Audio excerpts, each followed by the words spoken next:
जय गुरु जी संगत जी। गुरु जी blessings forever channel को सब्सक्राइब करें एंड लेटेस्ट वीडियोस के नोटिफिकेशन के लिए बेल आइकन ज़रूर प्रेस करें और वीडियोस को लाइक ज़रूर करें। गुरु जी सरबत का भला करें। जय गुरु जी संगत जी। जी संगत जी ये जर्नी तो 2018 में मेरे हिसाब से शुरू हुई, बट असली जर्नी कब से शुरू है ये तो गुरु जी ही जानते हैं, क्योंकि जो कुछ इन 3 सालों में हुआ वो तो ऐसा लगता है कि मतलब कि ये 3 साल से तो मैं जानता ही नहीं इन्हें, कि कई जन्मों से जानता हूँ, क्योंकि 3 साल पहले तक मैंने गुरुजी का नाम भी कहीं नहीं सुना था, और 3 साल में ऐसा हो गया कि हर जगह ही गुरुजी ही दिखने लग गए। इनफैक्ट मैं साउथ इंडिया में गया, वहां पे भी ट्रक्स पे जय गुरुजी लिखा हुआ मेरे को मिला, तो वो भी देख के मैं एकदम हैरान हो गया। तो ये सब गुरुजी की ही ब्लेसिंग है कि वो कैसे हमारे माइंड को बदल देते हैं, कैसे हमारी लाइफ को बदल देते हैं, और कैसे हमारे को स्पिरिचुअल पाथ पे ले चलते हैं। ये जर्नी जो मेरे हिसाब से शुरू हुई, ये 2018 बिगनिंग में हुई हुई थी शुरू। एक्चुअली इन 2017 मैंने कुछ अमाउंट एक चीज में इन्वेस्ट किया था, काफी बड़ा अमाउंट था, एंड 2018 बिगनिंग में क्या हुआ कि उस इन्वेस्टमेंट के ऊपर काफी बड़ा खतरा आने लगा, और मैं काफी डर गया, क्योंकि अमाउंट काफी बड़ा था, और मुझे लगा कि कहीं अगर ये डूब गया तो मेरा काफी नुकसान हो जाएगा। और उस चीज के टेंशन में मैं मतलब लिटरली बहुत परेशान था। मतलब मुझे समझ ही नहीं आ रहा था कि मैं क्या करूं। मैं अपनी जो प्रॉब्लम्स है मैं कभी ज्यादा लोगों के साथ शेयर नहीं करता, not even with my family. तो यूजुअली मैं क्या करता था, मैं पूजा पाठ तो करता था, लेकिन भगवान से ये सकाम पूजा कि हे भगवान मेरा ये काम हो जाए, ये काम हो जाए, वही सब। लेकिन ये जो प्रॉब्लम थी ये शायद मेरे लिए एक ब्लेसिंग थी, क्योंकि इस प्रॉब्लम ने मुझे गुरुजी के दर पे लाके खड़ा कर दिया। और ये कई बार कहा भी जाता है, कई बार मुसीबत ही दुखों का हल होती है। तो शायद वो मुसीबत ही मेरी लाइफ की काफी प्रॉब्लम्स का क्या, या सारी प्रॉब्लम्स का एक हल थी। अब शुरू करता हूँ। 2018 में जब वो प्रॉब्लम आई तो मैंने कई चीजें करने की कोशिश की जिससे वो प्रॉब्लम खत्म हो जाए, बट वो प्रॉब्लम और सिवियर पे सिवियर होती जा रही थी। प्रॉब्लम खत्म होने की जगह और सिवियर पे सिवियर होती जा रही थी, और ऐसी सिचुएशन आ गई थी कि तलवार मेरे ऊपर कभी भी लग सकती थी, और मैं एकदम डर गया कि क्या करूं। तो एक दिन मैं एक काम से एक प्रिंटिंग प्रेस में गया था, तो उस बंदे के ऊपर भी यही सेम प्रॉब्लम थी, बट वो निश्चिंत बैठा हुआ था। तो एक आंटी ने उससे पूछा कि तुम्हें कोई टेंशन नहीं है, तो उसकी प्रेस में गुरुजी का स्वरूप लगा हुआ था, और उसने उसकी तरफ देख के बोला कि ये मैनेज करेंगे सब कुछ। तो मैंने स्वरूप की तरफ देखा गुरुजी के, तो मैंने कहा यार उस टाइम गुरुजी ने एक डिजाइनर चोला पहना हुआ था व्हाइट कलर का। तो मैं कहा यार इस बंदे का तो बड़ा गजब फेथ है। ये मतलब मैं इतने देवी देवताओं की पूजा कर रहा हूँ, मेरे को अभी भी इतनी टेंशन है, मेरे को रात को नींद हराम हो गई, और ये एक डिजाइनर चोले वाले बंदे के ऊपर इतना विश्वास कर रहा है कि मतलब कि यही देखेंगे, निश्चिंत होकर बैठा है। तब मेरे को ये नहीं समझ आया कि वो मेरे लिए ही एक कॉल था कि कैसे मतलब कि मेरा ये जो प्रॉब्लम है इसका सोल्यूशन गुरुजी के पास ही है। और तब उस टाइम मैं इतना गुरुज में नहीं मानता था, मैं साईं बाबा में मानता था, साईं बाबा को अपना गुरु कंसिडर करता था, आज भी करता हूँ, बट गुरुज के बारे में ज्यादा नहीं मानता था। और वो शायद एक ईगो था, जिस ईगो को तोड़ना जरूरी था। तो धीरे धीरे फिर मेरी जर्नी बढ़ी आगे, और मुझे अपने विशाखापट्टनम में जाने का मौका मिला, जहाँ पे मैंने शिव शक्ति साधना की ही दीक्षा ली। बेसिकली उस साधना में भी हम महाशिव और शक्ति की पूजा करते हैं, और गुरुजी भी हमारे महाशिव ही हैं। तो वो एक बिगनिंग था। और उस टाइम गुरुजी ने एक अपना संकेत दिया था, जब मैं उधर आश्रम में था, तो मुझे एक रात को बड़ी गुलाबों की खुशबू आनी शुरू हो गई। मैंने कहा ये कहाँ से खुशबू आ रही है इतनी रात को गुलाबों की खुशबू। एंड नेक्स्ट डे मैंने वहां पे जो जिनसे सीख रहा था, तो ये पूछा कि गुलाबों की खुशबू आती है क्या। वो कहते भगवान के अपने वेज हैं अपनी प्रेजेंस दिखाने के, तो हो सकता है कि आपको इस वे में दिखाई हो। बट वो गुरुजी की ही प्रेजेंस थी, क्योंकि वो जगह भी गुरुजी की ही है, और वहां पे भी गुरुजी ने बहुत अपनी प्रेजेंस दिखाई। तो वो एक बिगनिंग था। उसके बाद अप्रैल में मैं काफी ज्यादा टेंशन में आने लग गया, और मैं काफी ज्यादा प्रार्थना करने लग गया कि मेरे को इस प्रॉब्लम से निकालो, या तो आर करो या पार करो। तो अराउंड जून एंड में क्या होता है कि मेरी एक फ्रेंड है महाराष्ट्र में, तो उसे जाना था भुवनेश्वर। भूलेश्वर शिव जी का एक मंदिर है जहाँ पे महाराष्ट्र में मुंबई पुणे हाईवे पे है। एग्जैक्ट लोकेशन मुझे नहीं पता, लेकिन वहां पे कहते हैं कि शिव जी को भक्त पेड़े चढ़ाते हैं और जिसकी मुराद पूरी होनी होती है तो शिव जी उसके पेड़े अपने आप खा लेते हैं। मतलब बेसिकली पंडित जी पेड़े ऑफर करते हैं और कर्टन बंद कर देते हैं और शिव जी की आइडल उन पेड़ों को खा लेती है। जिसके पेड़े खा लेती है तो कहते हैं उसकी मुराद पूरी होगी। तो मैंने कहा कि शिव जी मैंने उसे कहा कि तू बस मेरे नाम पे पेड़े चढ़ा दियो, शिव जी को सब पता है और वो अपने आप देख लेंगे। मैंने उसे मुराद नहीं बताई। उसने पेड़े चढ़ाए। तो उसने 5 पेड़े चढ़ाए थे और शायद शिव जी ने 5 में से 3 पेड़े खा लिए थे। तो उस एरिया में नेटवर्क नहीं आता। उसने स्पेशली नेटवर्क एरिया में आके कॉल किया कि तूने जो भी कुछ मांगा है वो तेरा पूरा हो जाएगा, क्योंकि शिव जी ने 5 में से 3 पेड़े खा लिए। तो मैं बड़ा खुश हुआ। और उसी टाइम में मम्मी को गुरुजी के सत्संग का इनविटेशन आया। तब भी मैं नहीं समझा कि ये मेरे लिए भी एक कॉल है। मम्मी गई, मम्मी कहती बड़ा अच्छा लगा, बहुत अच्छा लगा। तभी मैं नहीं समझा।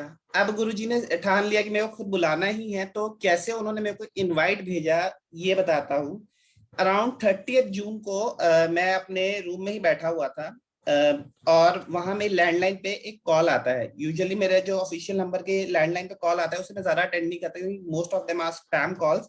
लेकिन संडे को कॉल आता है तो इसलिए मैं अटेंड कर लेता हूँ। और वो एक गुरु जी की संगत का ही होता है। उसने एज अ क्लाइंट कॉल किया होता है, बट वो कॉल कैसे मेरे लिए इनविटेशन में टर्न होता है वो बताता हूँ। बेसिकली बातों बातों में पॉइंट छिड़ता है कि वो कहती है मेरे को तो मेरे गुरु से कोई फायदा नहीं हुआ। और वो मतलब यही सब करने लग जाती है कि मेरे को गुरु जी से कोई फायदा नहीं हुआ। तो मेरे को तो गुरु जी के बारे में पता ही था। मैं कहा आप अपने गुरु के बारे में ऐसा बोल रहे हो, ऐसा कैसे आप बोल सकते हो? आपको क्या पता है गुरु आपके लिए क्या कुछ नहीं करते? और मैं लिटरली क्लाइंट को डांटने लग गया, क्योंकि तब तक ये समझ आ गया था कि गुरु अपने शिष्य के लिए बहुत कुछ करते हैं, लेकिन हम लोग ही बेवकूफ हैं जो हम ये समझ नहीं पाते कि वो क्या क्या करते हैं। तो मैं लिटरली उसे डांटने लग गया। और लिटरली वो कन्वर्सेशन कम से कम 2 घंटा चली होगी। उसका शाम को 6 बजे के अराउंड कॉल आया था और वो 8 बजे तक स्ट्रेंजर क्लाइंट, और उसे मैं लिटरली डांट रहा हूँ और वो कन्वर्सेशन चलता रहा। और एंड में मैंने उसे बोला आपको पता भी है कि आपका गुरु आपके बुरे कर्म अपने ऊपर लेता ताकि आप लोग सेफ रहें, और आप उस गुरु के बारे में ऐसा बोल रहे हैं। The moment I said this, वो लड़की कहती ओ माई गॉड, ये तुम नहीं हो, ये गुरुजी हैं, ये गुरुजी बुलवा रहे हैं।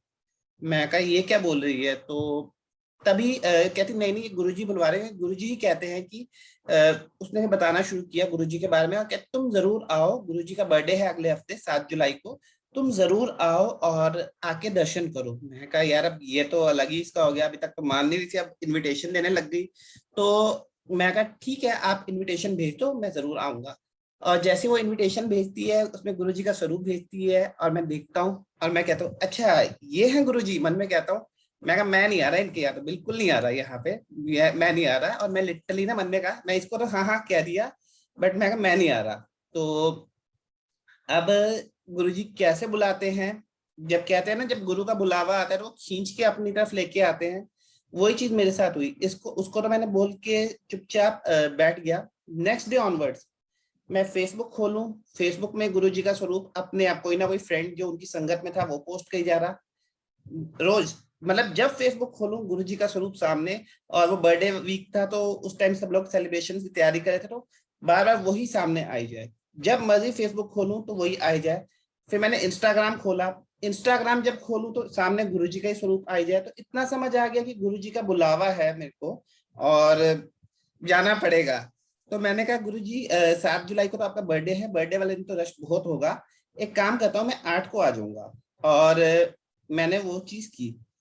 अब क्या होता है कि उस टाइम मैं मतलब कुछ भी चीज करने से पहले बहुत छानबीन करता था। तो मैंने गुरुजी के बारे में जानने की कोशिश की। तो ये ये बात भी गुरुजी ने मेरे दिमाग में खुद ही डाली। तो सबसे पहले जब मैंने गूगल किया तो क्या मेरे सामने आया, गुरुजी रेयर वीडियो जो 3 या 4 मिनट का है विद हिज वॉइस। तो संगत जी क्या हुआ कि जैसे ही वो वीडियो आया सामने मेरे, तो मैंने जैसे गुरुजी को देखा, ये मेरे में एक था कि मैं एनर्जी बंदे की फील कर लेता हूँ सामने वाले की, और मेरे को समझ आया था कि उसकी क्या इंटेंशन है। तो जैसे ही गुरुजी का वो वीडियो खोला इतनी हाई एनर्जी थी कि बाप रे, मैंने कहा बाप रे ये तो बहुत हाई एनर्जी है। और मैंने क्या समझता था, तो ये समझ आ गया कि ये कोई बहुत बड़े मतलब बहुत बड़े गुरु हैं, ये कोई साधारण शक्ति नहीं है। ये समझ आ गया था। और लिटरली वो वीडियो देखने के बाद बहुत अच्छा लगा। अभी ये तो बिगनिंग था। 8 जुलाई को जब मैं जाने लगा, तो जाने से पहले शायद गुरुजी ने मेरा एक टेस्ट लेना था। क्या हुआ, एक बंदे का मेरे को फोन आता है कि भैया हम तो संडे को, ये 8 जुलाई को आपसे मिलने आ रहे हैं, आप को हमसे मिलना ही पड़ेगा। एक लखनऊ से एक क्लाइंट थी, उनका फोन आ गया। मैं कहा देखो मैं तो नहीं आ सकता, और थोड़ी इधर उधर की बात हुई। लिटरली वो क्या ही, सैटरडे को हम बिजी हैं, आपको संडे को रुकना ही पड़ेगा। और मैं कहा संडे को मेरे को जाना है, मैं तो जाऊंगा, आप किसी और दिन आ जाना। फाइनली मुझे उसको मना ही करना पड़ता है। और जब मैं संडे को गुरुजी के मंदिर जाता हूँ, तो मैंने सोचा होता है कि मंदिर जाऊंगा तो सबसे पहले जैसे दान पेटी में हम लोग डालते हैं, दक्षिणा डालते हैं, तो वैसे दक्षिणा जरूर डालूंगा, और ये सब सोच के गया था। तो जैसे ही वहां गया, तो वहां का अलग ही एक ऑरा था। नो डाउट वो मंदिर बहुत डिवाइन जगह है, और ये चीज हम सब जानते हैं। तो जैसे ही मैं एंटर हुआ, सब जैसे भूल जाते हैं, सब कुछ भूल गया। मंदिर गया, समाधि पे माथा टेका, और यही कहा गुरुजी इस मुसीबत से निकाल लो, निकाल लो, निकाल लो। और उस टाइम क्या हुआ था कि शाम के 8 बजने वाले थे, और मंत्र जाप अभी नहीं हुआ था। तो जो चाय सेवा होती थी वो बाहर ही होती थी, तो हमें समाधि के बाहर ही बिठा दिया गया, और कि वहां पे चाय प्रसाद आएगा। और चाय प्रसाद में अपना पी रहा था, तभी मेरे को आवाज आती है गुरुजी की, क्या हुआ। मैं कहा गुरुजी आप, मतलब ये प्रॉब्लम है। तो जब मैं ये बता रहा होता हूँ, तभी मंत्र जाप शुरू हो गया होता है, और सामने एक खाली ग्लास पड़ा होता है। तो वो ग्लास ना सेवादार से गिर के टूट जाता है, और गुरुजी कहते हैं ले तेरा कष्ट काट दिया। और मैं देखता रह जाता हूँ, हैरान हो जाता हूँ। अब कई बार कई बार मेरे माइंड में ये ना आए कि ये एक कोइंसिडेंस था कि सामने ग्लास टूट गया और मेरा कष्ट कट गया। तो एक बार दोबारा मैं बड़े मंदिर जाता हूँ, तो क्या देखता हूँ कि सेवादार के हाथ से एक ग्लास बहुत ऊपर से गिरता है, और वो एक संगत के एक बच्चा बैठा है, और उस बच्चे के पास आके गिरता है, लेकिन वो टूटता नहीं है। और ये बात मुझे 2 साल बाद समझ आई कि वो गुरुजी मेरे को समझा रहे थे कि वो जो पहली बार ग्लास टूट के गिरा था, उससे तेरा कष्ट ही कटा था। ये मत सोचिए कि वो एक कोइंसिडेंस था कि सेवादार के हाथ से गिर गया और ग्लास टूट गया। नहीं, क्योंकि अगर वो टूटा था तो ये भी टूट सकता था। वो गुरुजी ने अपनी मर्जी से तेरा कष्ट काटने के लिए ही तोड़ा था।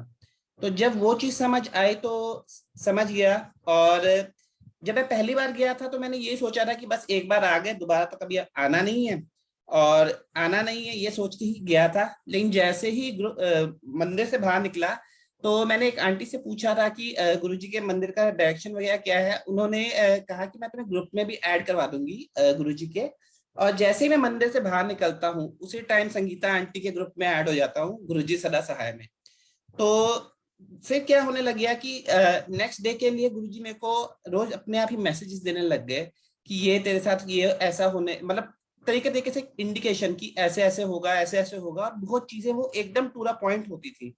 मतलब उन चीजों को मैं डिस्क्राइब अगर करूं सिंपल वर्ड्स में, तो ऐसा लगा था कि जैसे गुरुजी ने आके पूरा स्टीयरिंग लाइफ का पकड़ लिया है, और he is taking care of everything. तो ये चीज जब हुई, तो मैं खुद भी हैरान हो गया कि ये कैसे हो सकता है, लेकिन ये हुआ। अब मेरा ये इंटेंशन था कि अब तो मैं दोबारा आऊंगा नहीं इस मंदिर में, लेकिन नेक्स्ट वीक मैं अपने आप ही मंदिर जाने के लिए राजी भी हो गया, और मंदिर गया भी। और ये रेगुलर हर हफ्ते होने लग गया कि हर हफ्ते हम लोग बड़े मंदिर जाने लग गए, मैं, मेरी मम्मी और पापा। अब गुरुजी कहते हैं हर चीज का ध्यान रखते हैं, उन्होंने ये चीज का भी ध्यान रखा। मेरे को तो 4 आदमियों में खाने में कोई दिक्कत नहीं थी, क्योंकि मैं हॉस्टल में रहा हूँ, वहाँ पे तो शेयरिंग वगैरह वाला चलता रहता है। उन्होंने मेरे पेरेंट्स का ये ख्याल रखा कि वो सीनियर सिटीजन में आते थे, तो उनको सीनियर सिटीजन के लिए एक अलग वो होती थी, जिसमें उन्हें इंडिविजुअल खाना ही मिलता था, उन्हें शेयरिंग में नहीं खाना पड़ता था। तो इस चीज का भी शुक्राना है गुरुजी का कि गुरुजी ने इतना उनका ख्याल रखा। अब हम हर हफ्ते जब गुरुजी के जाने लग गए, तो धीरे धीरे कुछ चीजें गुरुजी ने हमें समझाई कि मतलब मुझे समझाई कि क्या क्या गलतियां मैं कर रहा था। कहते हैं जब आप स्पिरिचुअल पाथ पे होते हो और आपका जब प्रोग्रेस होना शुरू होता है, तो आपकी गलतियां अपने आप आपके सामने आनी शुरू हो जाती हैं, और तब आपको समझ आता है कि आप क्या क्या गलती कर रहे थे। और ऐसी ही कई गलतियां उन्होंने मेरे को दिखाई मेरी, और जिनको देखने के बाद लिटरली मैं चुप हो गया कि हाँ ये गलती मैंने की थी। और उनमें सबसे बड़ी ये गलती थी कि मैंने एक दो लोगों को ये कहा कि ये गुरु वगैरह कोई मतलब जेन्युइन नहीं होते, इन पे विश्वास नहीं करना चाहिए, जो मेरा सबसे बड़ा फॉल्ट था, क्योंकि उस टाइम मुझे खुद भी नहीं पता था और हम ईगो में बहुत कुछ उल्टा सीधा कर जाते हैं, ये फैक्ट है। तो गुरुजी ने ऐसी कई चीजें सामने दिखाई कि तूने ये किया था, ये किया था, ये किया था, और लिटरली उसके बाद उन्होंने समझाया कि ये चीजें नहीं करनी चाहिए। सबसे इम्पोर्टेंट चीज जो बाद में उन्होंने ये चीजें समझानी शुरू की कि इससे पहले, मतलब ये तो अभी एक जर्नी की स्टार्टिंग थी, इससे पहले उन्होंने कई बार मेरे को अपने मतलब प्रेजेंस का के बारे में बताया, लेकिन उस टाइम शायद टाइम नहीं आया था, तो पता नहीं चला। जब मैं 12th स्टैंडर्ड में था, आई थिंक इन 2005 या 2006 में, तब बेसिकली उस टाइम फोटो फॉर्म्स के लिए फोटोज खिंचवाने जाना होता था पासपोर्ट साइज, तो एक फोटोग्राफर के यहाँ गया हुआ था। वहां पे गुरुजी का स्वरूप लगा हुआ था शेरवानी में, जैसे बिल्कुल दूल्हे जैसा होता है ना। तो मैंने कहा ये कौन से अंकल हैं, और मैं मतलब गुरुजी को तो पहचानता नहीं था उस टाइम पे। तो मैं कहा ये कौन से अंकल हैं, मैं बड़े स्मार्ट है, लेकिन शादी तो इनकी बहुत लेट हुई है, लेकिन वो चीज नहीं पता थी कि ये गुरुजी हैं। एंड उसके बाद दूसरे फोटोग्राफर के पास गया, उसके यहाँ पे भी गुरुजी का स्वरूप लगा हुआ था। मैंने कहा लगता है कोई फोटोग्राफर्स में कोई नॉन पर्सनैलिटी है या कोई है जिनका हर फोटोग्राफर के यहाँ पे स्वरूप लगा हुआ है, बट पता ही नहीं था कि ये गुरुजी हैं। इनफैक्ट हम लोग मेरा नानी घर फगवाड़ा में है, जो जलंधर से हार्डली 20 मिनट का ड्राइव का रास्ता है। और जब हम लोग छोटे थे, तो 90s की बात बता रहा हूँ, तब हम लोग 2-2 महीने फगवाड़ा में रुकते थे, बट हमें गुरुजी के जलंधर मंदिर के बारे में, जलंधर के बारे में, मतलब जलंधर में गुरुजी हैं इस बारे में कुछ भी नहीं पता था। तो कई बार चीजें हमें पता ही तब चलती हैं जब गुरुजी की इच्छा हो। इतने सालों से हम लोग दिल्ली में रह रहे हैं, लेकिन 2018 से पहले एक दो बार सुना था गुरुजी के बारे में, लेकिन जो जब तक उनकी इच्छा नहीं होती आप नहीं जा सकते। 2015 में मुझे पता चला था गुरुजी के बारे में, तब मैं किसी चीज के लिए प्रिपेयर कर रहा था, लेकिन तब मैं नहीं जा पाया छतरपुर, मतलब गुरुजी के मंदिर। तो यही है कि मंदिर में जाते भी आप गुरुजी की मर्जी से हो, और उनका नाम भी आपके कानों तक तभी पहुंचता है जब उनकी इच्छा होती है, वरना आप नहीं आप समझ भी नहीं सकते कि वो क्या शक्ति है, क्योंकि गुरुजी शिव नहीं महाशिव हैं, महाशिव। और महाशिव आज अगर अपना ये एक्सपीरियंस शेयर करना चाहूंगा कि महाशिव है क्या। संगत जी, जैसे हमारा एक अर्थ एक प्लैनेट है, हम एक गैलेक्सी में आते हैं जहाँ पे 9 प्लैनेट्स हैं, या जो भी, सॉरी साइंटिफिकली थोड़ा मेरे को इतना नहीं पता, लेकिन जो चीज मैं आपको समझाना चाह रहा हूँ उस भाव को समझने की कोशिश करना। जैसे हमारे इस सोलर सिस्टम में 9 प्लैनेट्स हैं और हम एक गैलेक्सी का पार्ट हैं, ऐसे ही कई सारे अलग अलग गैलेक्सीज और ब्रह्मांड हैं इस सृष्टि में। हम तो सिर्फ एक इसके एक छोटा सा पार्ट है, ऐसे कई और गैलेक्सीज हैं, ऐसे कई और ब्रह्मांड हैं, जिनमें ऐसे कई लाइफ वाले प्लैनेट्स हैं अर्थ जैसे। उनमें से कई अर्थ से ज्यादा स्पिरिचुअल है और कई अर्थ से कम स्पिरिचुअल है। और हर प्लैनेट का एक ब्रह्मा विष्णु महेश, सॉरी हर गैलेक्सी का एक ब्रह्मा विष्णु महेश है। इन सबको जो रूल करता है वो है शक्ति महाशिव की, और महाशिव के साथ माँ देवी पराशक्ति जो उनकी वाइफ है, जो शिव शक्ति जिन्हें हम कहते हैं, वो एक ही है, वो हैं। तो जब हम गुरुजी हमारी लाइफ में आए हैं, तो शिव नहीं, वो महाशिव है, वो पूरे ब्रह्मांडों के समस्त ब्रह्मांडों के मालिक हैं, वो हमारी लाइफ में आए हैं इन द फॉर्म ऑफ गुरु। अगर हम सतयुग में कहते हैं कई कई हजार वर्ष तपस्या करने के बाद भी इनकी एक झलक नहीं प्राप्त होती थी। इसी तरह ये एक कलयुग ही ऐसा धन्य युग है जिसमें हम लोगों को एज अ गुरु वो मिले हैं, और इसमें हम लोगों का लिटरली कोई कंट्रीब्यूशन नहीं है, ये उन्हीं की महानता है कि वो हमें मिले हैं। क्योंकि सच ये है कि भगवान हम सबसे प्यार करते हैं और वो अपने बच्चों की दुर्गति नहीं देख सकते, और हम लोग तो कलयुग में जिस दुर्गति में है हम सभी जानते हैं हम क्या क्या नहीं करते, नोइंगली या अननोइंगली। तो ये उन्हीं का ही प्यार है कि वो हमें आते हैं, इस कीचड़ से निकालते हैं, हम फिर कीचड़ में कूदते हैं, फिर वो निकालने की कोशिश करते हैं, और ये प्रोसेस चलता रहता है जब तक वो हमें पूरा कीचड़ से नहीं निकाल देते। और यही चीज उन्होंने मेरे को समझाई भी, और ये कई बार दिखाया भी कि तुम कई बार किसी से नफरत करते हो, तुम कई बार किसी से गुस्सा करते हो, यही जो भी कुछ तुम करते हो वो तुम नहीं करते, ये तुम्हारे पुराने संबंध होते हैं हर बंदे के साथ। कई बार आपको किसी को देख के बड़ा गुस्सा आएगा, कि ये सामने भी क्यों है मेरे, और उसे मारने का मन करेगा। और कई बार एक स्ट्रेंजर को देख के इतना प्यार आएगा कि वो कुछ भी कह रहा है तो वो आप उसकी वो बात मानने का मन करता है। ऐसा क्यों होता है? ऐसा इसलिए होता है क्योंकि आपके पुराने संबंध, जिसके साथ आपके पुराने संबंध अच्छे थे, उसकी बातों में आपको बहुत प्यार आएगा, और जिसके साथ बुरे थे, चाहे वो सही भी बोल रहा हो, तो उसके साथ आपको गुस्सा आएगा। ये आपके पुराने संबंध जो होते हैं पुराने जन्मों के, वही सामने आते हैं। तो यही चीज उन्होंने समझाई भी, और काफी चीजें समझाई। और सबसे बड़ा ट्रांसफॉर्मेशन जो उस टाइम मेरी लाइफ में गुरुजी लाए वो ये था कि जब पहले तो मैं यही कहता था, हे भगवान बिजनेस आए, ये आए, वो आए, इस चीज से निकलो, वो चीज। ग्रुप में जब हम ये गुरुजी सदा साई ग्रुप में होते थे, वहां पे संगीता आंटी की मैसेजेस पढ़ता था, और उसमें एक लिखा होता सृष्टि या कल्याण के लिए जाप करना है। ये संगीता आंटी के मैसेजेस में मैं कई बार पढ़ा था, और फिर मेरे को एक दो सत्संग में भी शायद ये चीज का आया। और उसके बाद गुरुजी ने शायद ऐसा माइंड पलटा कि मांगना छोड़ के सृष्टि या कल्याण की तरफ ही पूरा फोकस चला गया। और सच बात है, ये बात शिव योग में भी और कई बड़े बड़े गुरुओं ने भी ये बात कही है।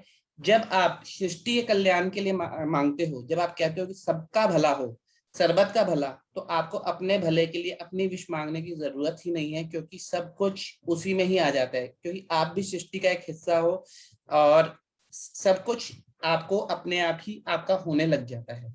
तो ये चीज जो गुरुजी ने सिखाई वो सबसे इम्पोर्टेंट थी। दूसरी चीज जो गुरुजी ने सबसे बढ़िया मेरी लाइफ में ट्रांसफॉर्मेशन में लाई वो थी कि मेरी लाइफ में से बिल्कुल न्यूज चैनल्स निकाल दिए। सॉरी टू से दिस, बट मेरी लाइफ में आधी प्रॉब्लम्स की जड़ न्यूज चैनल था, क्योंकि मैं अपने घर से ही काम करता होता था, तो जब भी सुबह उठता था तो सुबह सुबह घर में न्यूज ही चल रहा होता था, और उसमें सारा वायलेंस ये वो देख के आधे से ज्यादा मैं भी काफी ज्यादा उस चीज में आ गया था कि काफी ज्यादा वो। लेकिन धीरे धीरे जैसे ही गुरु की शरण आई में आया, तो वो सारा नेगेटिविटी से निकलना शुरू हो गया, और एक अलग ही उसमें जाना शुरू हो गया। सुबह सुबह गुरु जी के दर्शन करने लग गया, और धीरे धीरे चीजें ऐसी बदली कि मैं बता भी नहीं सकता। और ऐसी कई नेगेटिव आदतें गुरु जी ने छुड़ानी शुरू कर दी। मेरे कई ऐसे दोस्त जो मेरे लिए ठीक नहीं थे, अपने आप ही लाइफ से कहाँ गायब हो गए, मुझे पता भी नहीं है। उनमें से कईयों से तो आज टच में भी नहीं हूँ। तो ये गुरुजी ही करते हैं। कैसे करते हैं, क्या करते हैं, हम तो सोच भी नहीं सकते।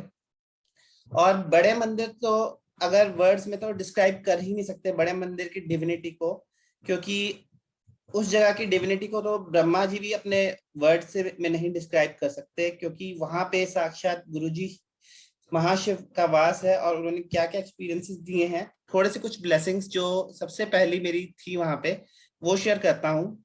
जब मैं रेगुलरली वहां जाना शुरू हुआ, तो एक दिन क्या हुआ कि मैंने गुरुजी के वहां माथा टेका, और वहां पे रंगोली बनी हुई थी फ्लावर्स की, और मुझे पता नहीं चला फ्लावर्स मेरे सर पे लग गए। मुझे ऐसा फील हुआ कि कुछ मेरे सर पे लगा है, लेकिन जैसे ही मैं बाहर आया गुल्लक की साइड, तो एक सेवादार ने मुझे आवाज मार के कहा कि अंकल रुको। और उसने मेरे सर से उतार के वो सारे पेटल्स मेरे जेब में डाल दिए, कहते इसे घर में ले जाके घर में रख लेना। And I was surprise. तब मुझे समझ नहीं आया, लेकिन बाद में मुझे ये समझ आया कि वो गुरुजी ने मुझे ब्लेस कर दिया था।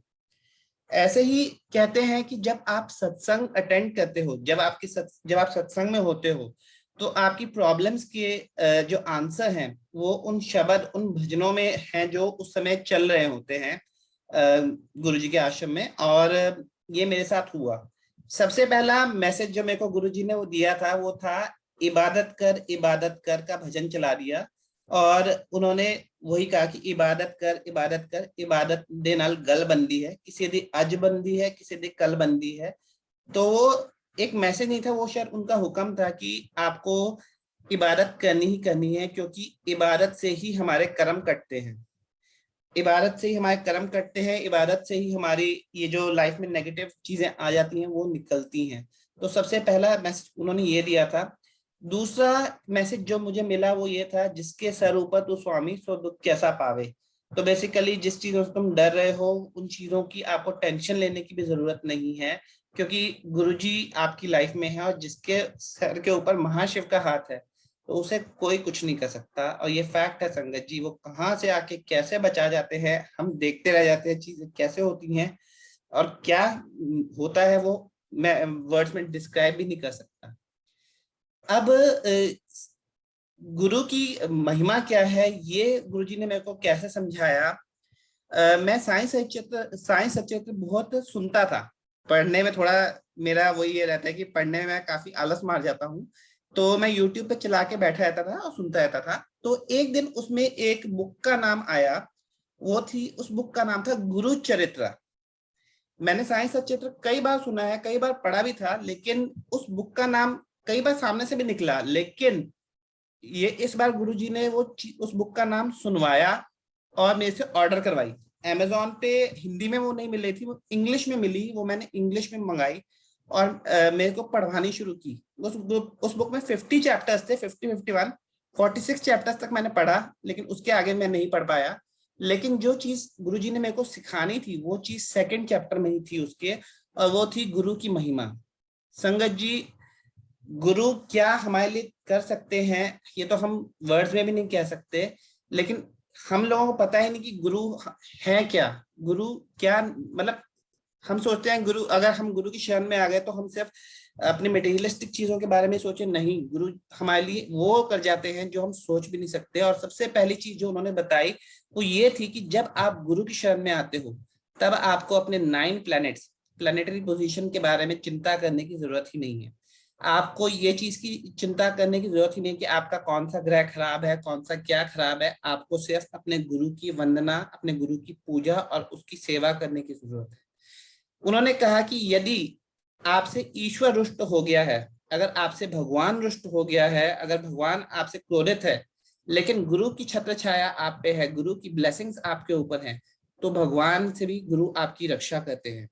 लेकिन आपके ऊपर भगवान की छत्र छाया है लेकिन ईश्वर की छत्र छाया नहीं, सॉरी, गुरु की छत्र छाया नहीं है, गुरु आपसे रुष्ट है और भगवान आपसे खुश हैं, तो भी भगवान आपको नहीं बचा सकते। ये है गुरु की महिमा। इतना ही नहीं, उन्होंने ये भी कहा कि कलयुग में जब ब्रह्मा जी 4 युग बना रहे थे तो उन्होंने कलयुग को कहा, कलयुग को स्पेशली कहा कि तू इस अपने युग में सबको तंग कर सकता है, लेकिन जिसके सर के ऊपर गुरु है उसका तू कुछ मत कहियो, क्योंकि बाकी सबको तू कुछ कहेगा तो तेरे को कोई कुछ नहीं कहेगा, लेकिन अगर किसी गुरु के शिष्य को तूने छेड़ दिया और गुरु तुझसे रुष्ट हो गया तो तुझे मैं भी नहीं बचा सकूंगा। ये ब्रह्मा जी ने कलयुग को भी बोला था। और इसीलिए कलयुग में अगर आप देखेंगे तो जितने भी अवतार हुए, जितने भी बड़े बड़े संत आए, वो सब एक गुरु के रूप में आए, क्योंकि वो सब हमें तारने के लिए आए। और ये वरदान ब्रह्मा जी का सभी संतों, सभी गुरुओं को था कि कलयुग उनके शिष्यों को हाथ भी नहीं लगा सकता। नेगेटिव ट्रेट्स आते हैं लेकिन वो आपको आपका बाल भी बांका नहीं कर सकते, क्योंकि आपके रक्षक, आपके गुरु आपके साथ पल पल है, 24/7 है। उनको ये भी पता है आपके मन में क्या चल रहा है, और उनको ये भी पता है कि आप इस टाइम पे ये करोगे, और आपके ऊपर कोई विपदा आने वाली है उससे पहले ही आपका अरेंजमेंट वो पहले कर देते हैं कि कैसे आपको उस चीज से बचाना है। तो ये चीज जब मुझे समझ आई तो मैं ये समझ गया कि बाप रे, ये शायद यही चीज समझाने के लिए, क्योंकि मैं ये कहता होता था कि गुरु कुछ नहीं करते, जो है अपना है। तो ये समझाने के लिए था कि गुरु क्या कर सकते हैं।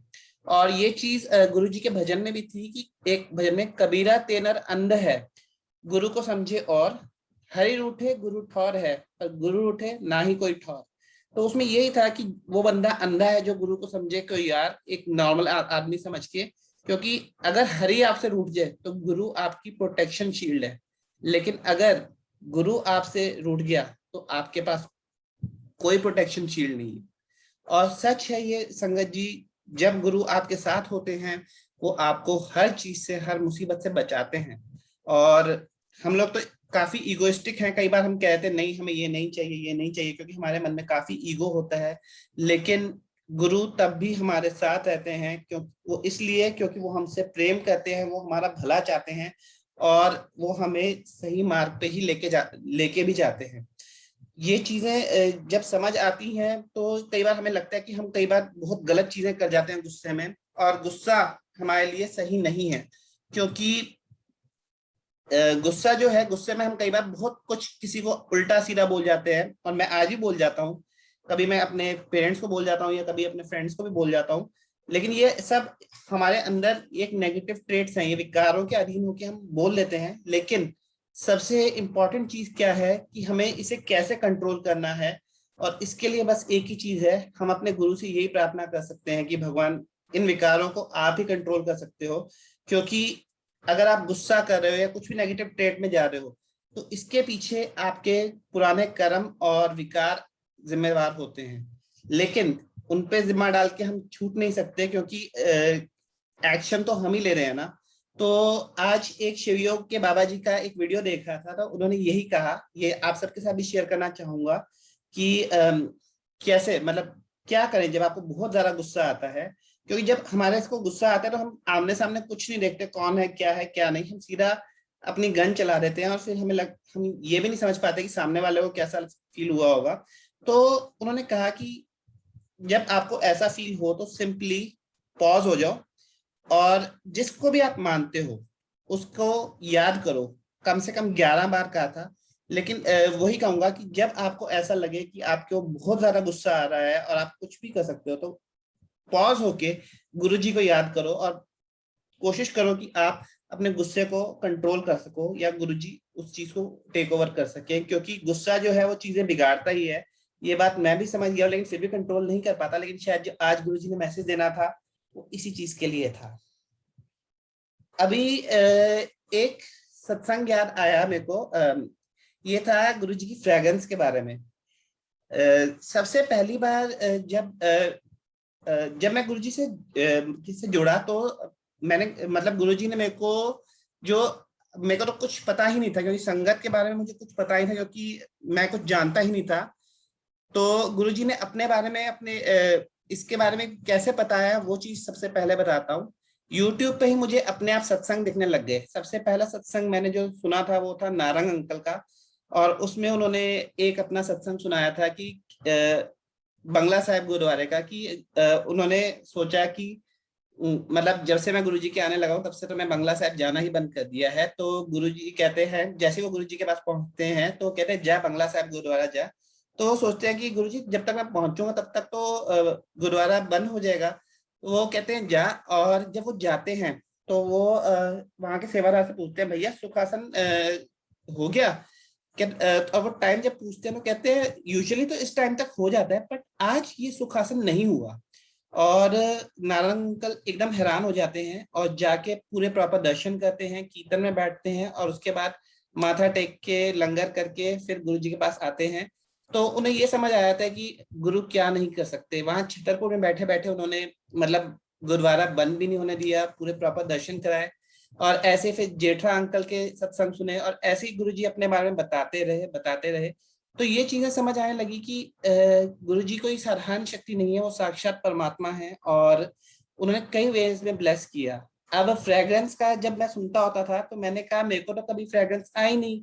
तो और मेरे को सत्संग में कौन बुलाया, क्योंकि मैं तो ज्यादा संगत को जानता ही नहीं। तो सबसे पहला इनविटेशन मुझे आया संगीता आंटी के यहाँ से सत्संग का।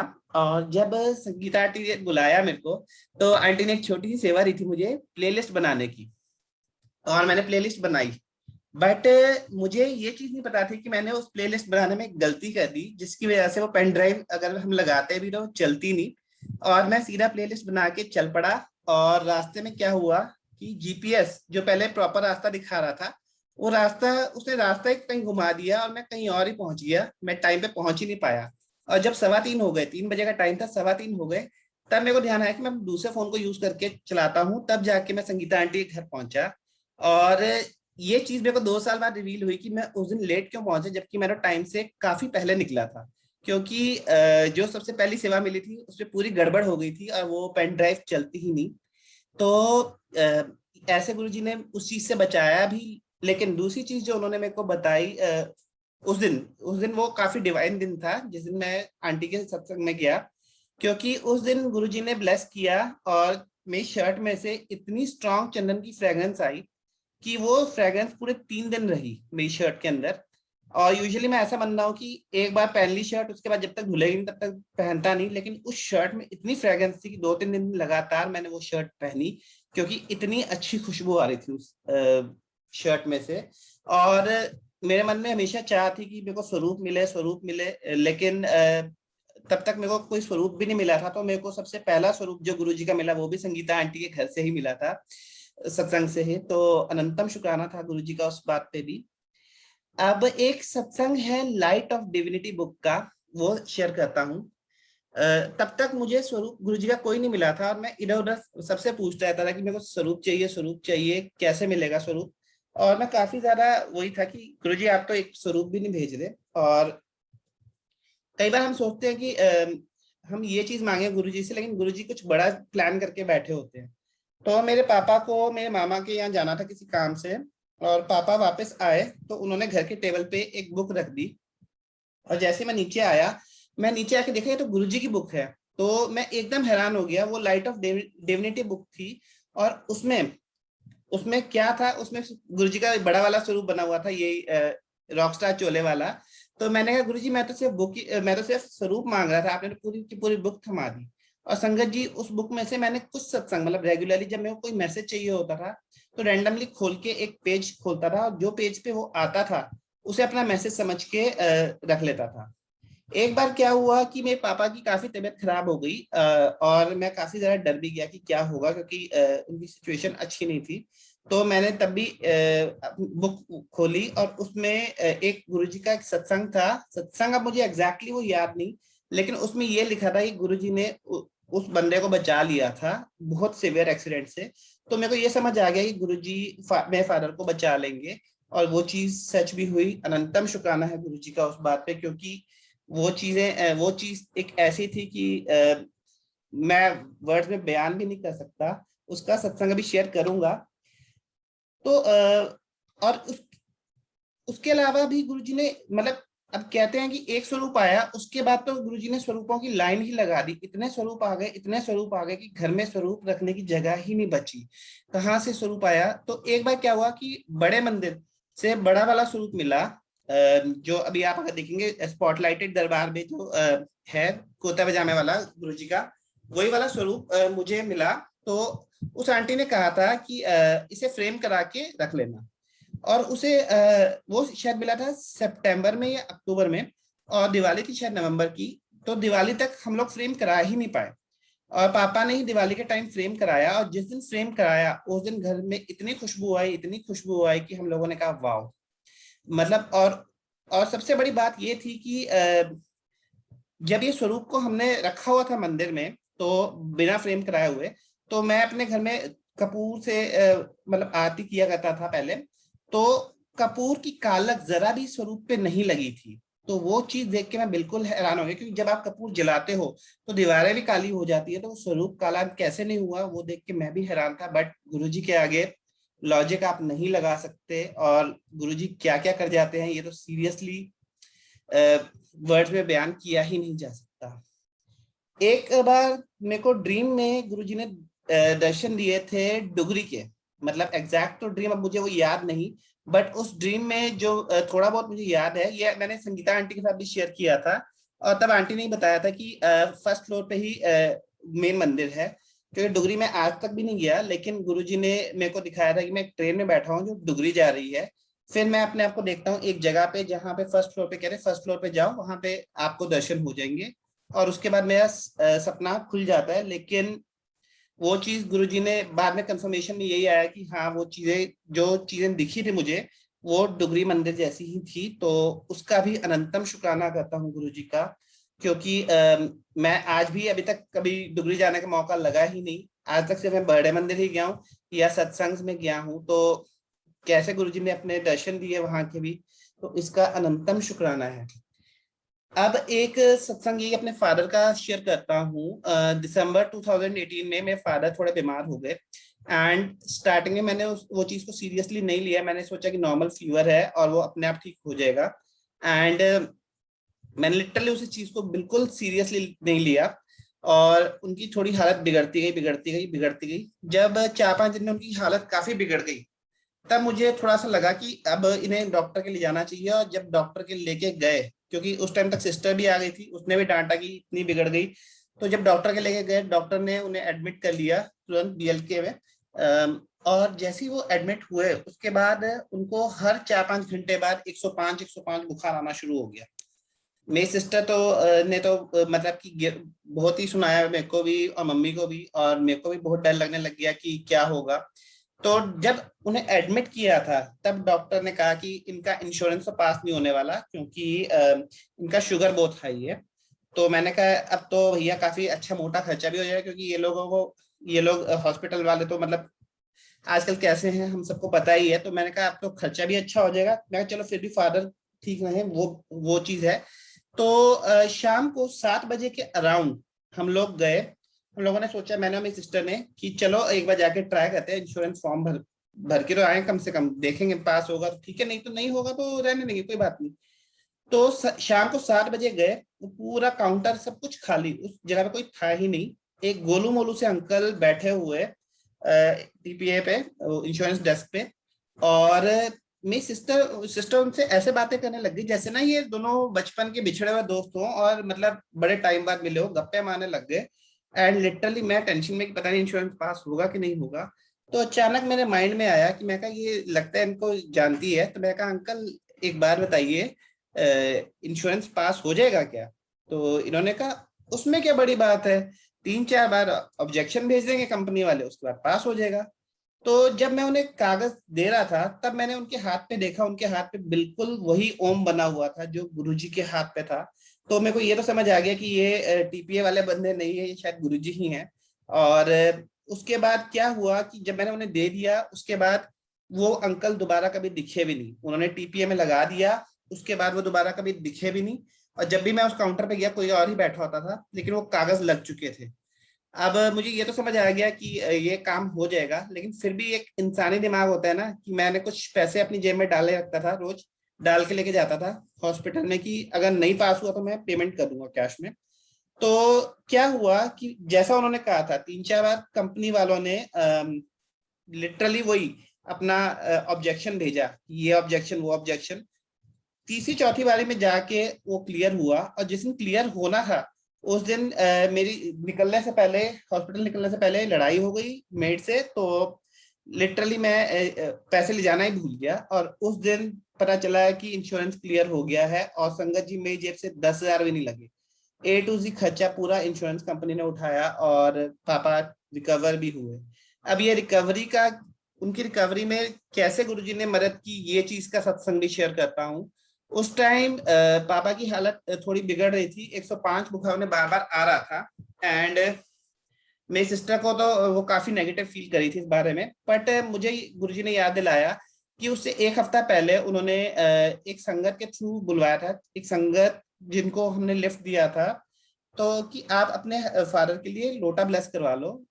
तो मैंने कहा शायद वो गुरुजी का ही मैसेज था, तो मैं जाके लोटा ब्लेस करवा लेता हूँ, और उस लोटे के थ्रू ही मतलब गुरुजी ब्लेस करेंगे और ठीक हो जाएंगे। आप मानोगे संगत जी, जब मैंने लोटा लिया, और उस दिन जब मैं जाने लगा तो मैं मम्मी से पूछा, मम्मी आप चलोगे? मम्मी जाना चाहती थी, लेकिन जैसे ही सिस्टर को पता चला कि मैं बड़े मंदिर जा रहा हूँ, तो उसने खूब डांटा वहीं हॉस्पिटल में सबके सामने कि तेरे फादर यहाँ हॉस्पिटल में है और तू ये करने जा रहा है। वो तो खूब बोला, लेकिन उस टाइम मैंने उससे, मम्मी ने कहा मैं यही रुकती हूँ, तू जाया और तू ही ब्लेस करा के ले आ। अब मैंने सोचा कि, क्योंकि लास्ट टाइम जब मैं देखा लोगों के लोटे ब्लेस हो रहे थे, तो क्या तो उसमें जल नहीं दे रहे थे, सिर्फ लोटा ब्लेस करवा के दे रहे थे। तो मैं सोचा कि मुझे भी जल नहीं मिलेगा, मेरे को भी सिर्फ लोटा ब्लेस करा के दे देंगे और मैं लेके आ जाऊंगा। बट उस दिन क्या हुआ कि उस दिन जब मैंने ब्लेस कराने लगा तो मुझे जल भी मिल गया, और जल भी डाल दिया, मतलब जल जल के साथ मिला, तो मैं हैरान था। और उसी दिन सबसे बड़ी बात यह हुई कि जब मैं लोटा ब्लेस कराने जा रहा था तो एक सेवादार ने मेरे को रोका, कहता है ये लोटा किसके लिए? मैं कहा ये मेरे फादर के लिए ये लोटा है। तो उसने कहा ये बेटा लोटा सिर्फ तुम्हारे फादर के लिए नहीं है, ये तुम सबके लिए है, तुम सब परिवार के लोग पीना इसमें जल रेगुलरली, और कोई वहम मत करना। और उस सेवादार को मैं जानता नहीं था, लेकिन उसने कहा कि अपनी दुकान में भी इससे रोज छींटे मारना, ताकि तुम्हारे काम में भी बरकत हो। अब मैंने तो किसी को बताया ही नहीं था कि मेरा अपना बिजनेस है, मेरा जॉब नहीं है, मैं बिजनेस में हूँ। तो ये तो मेरे को ऐसा लगा कि वो सेवादार ने नहीं, वो शायद गुरुजी ने कहा था, और उस लोटे से हम बाद में हम सब भी यूज करने लग गए। और जिस दिन वो लोटा ब्लेस करवाया, उस दिन गुरुजी ने इतनी ब्लेसिंग्स दी।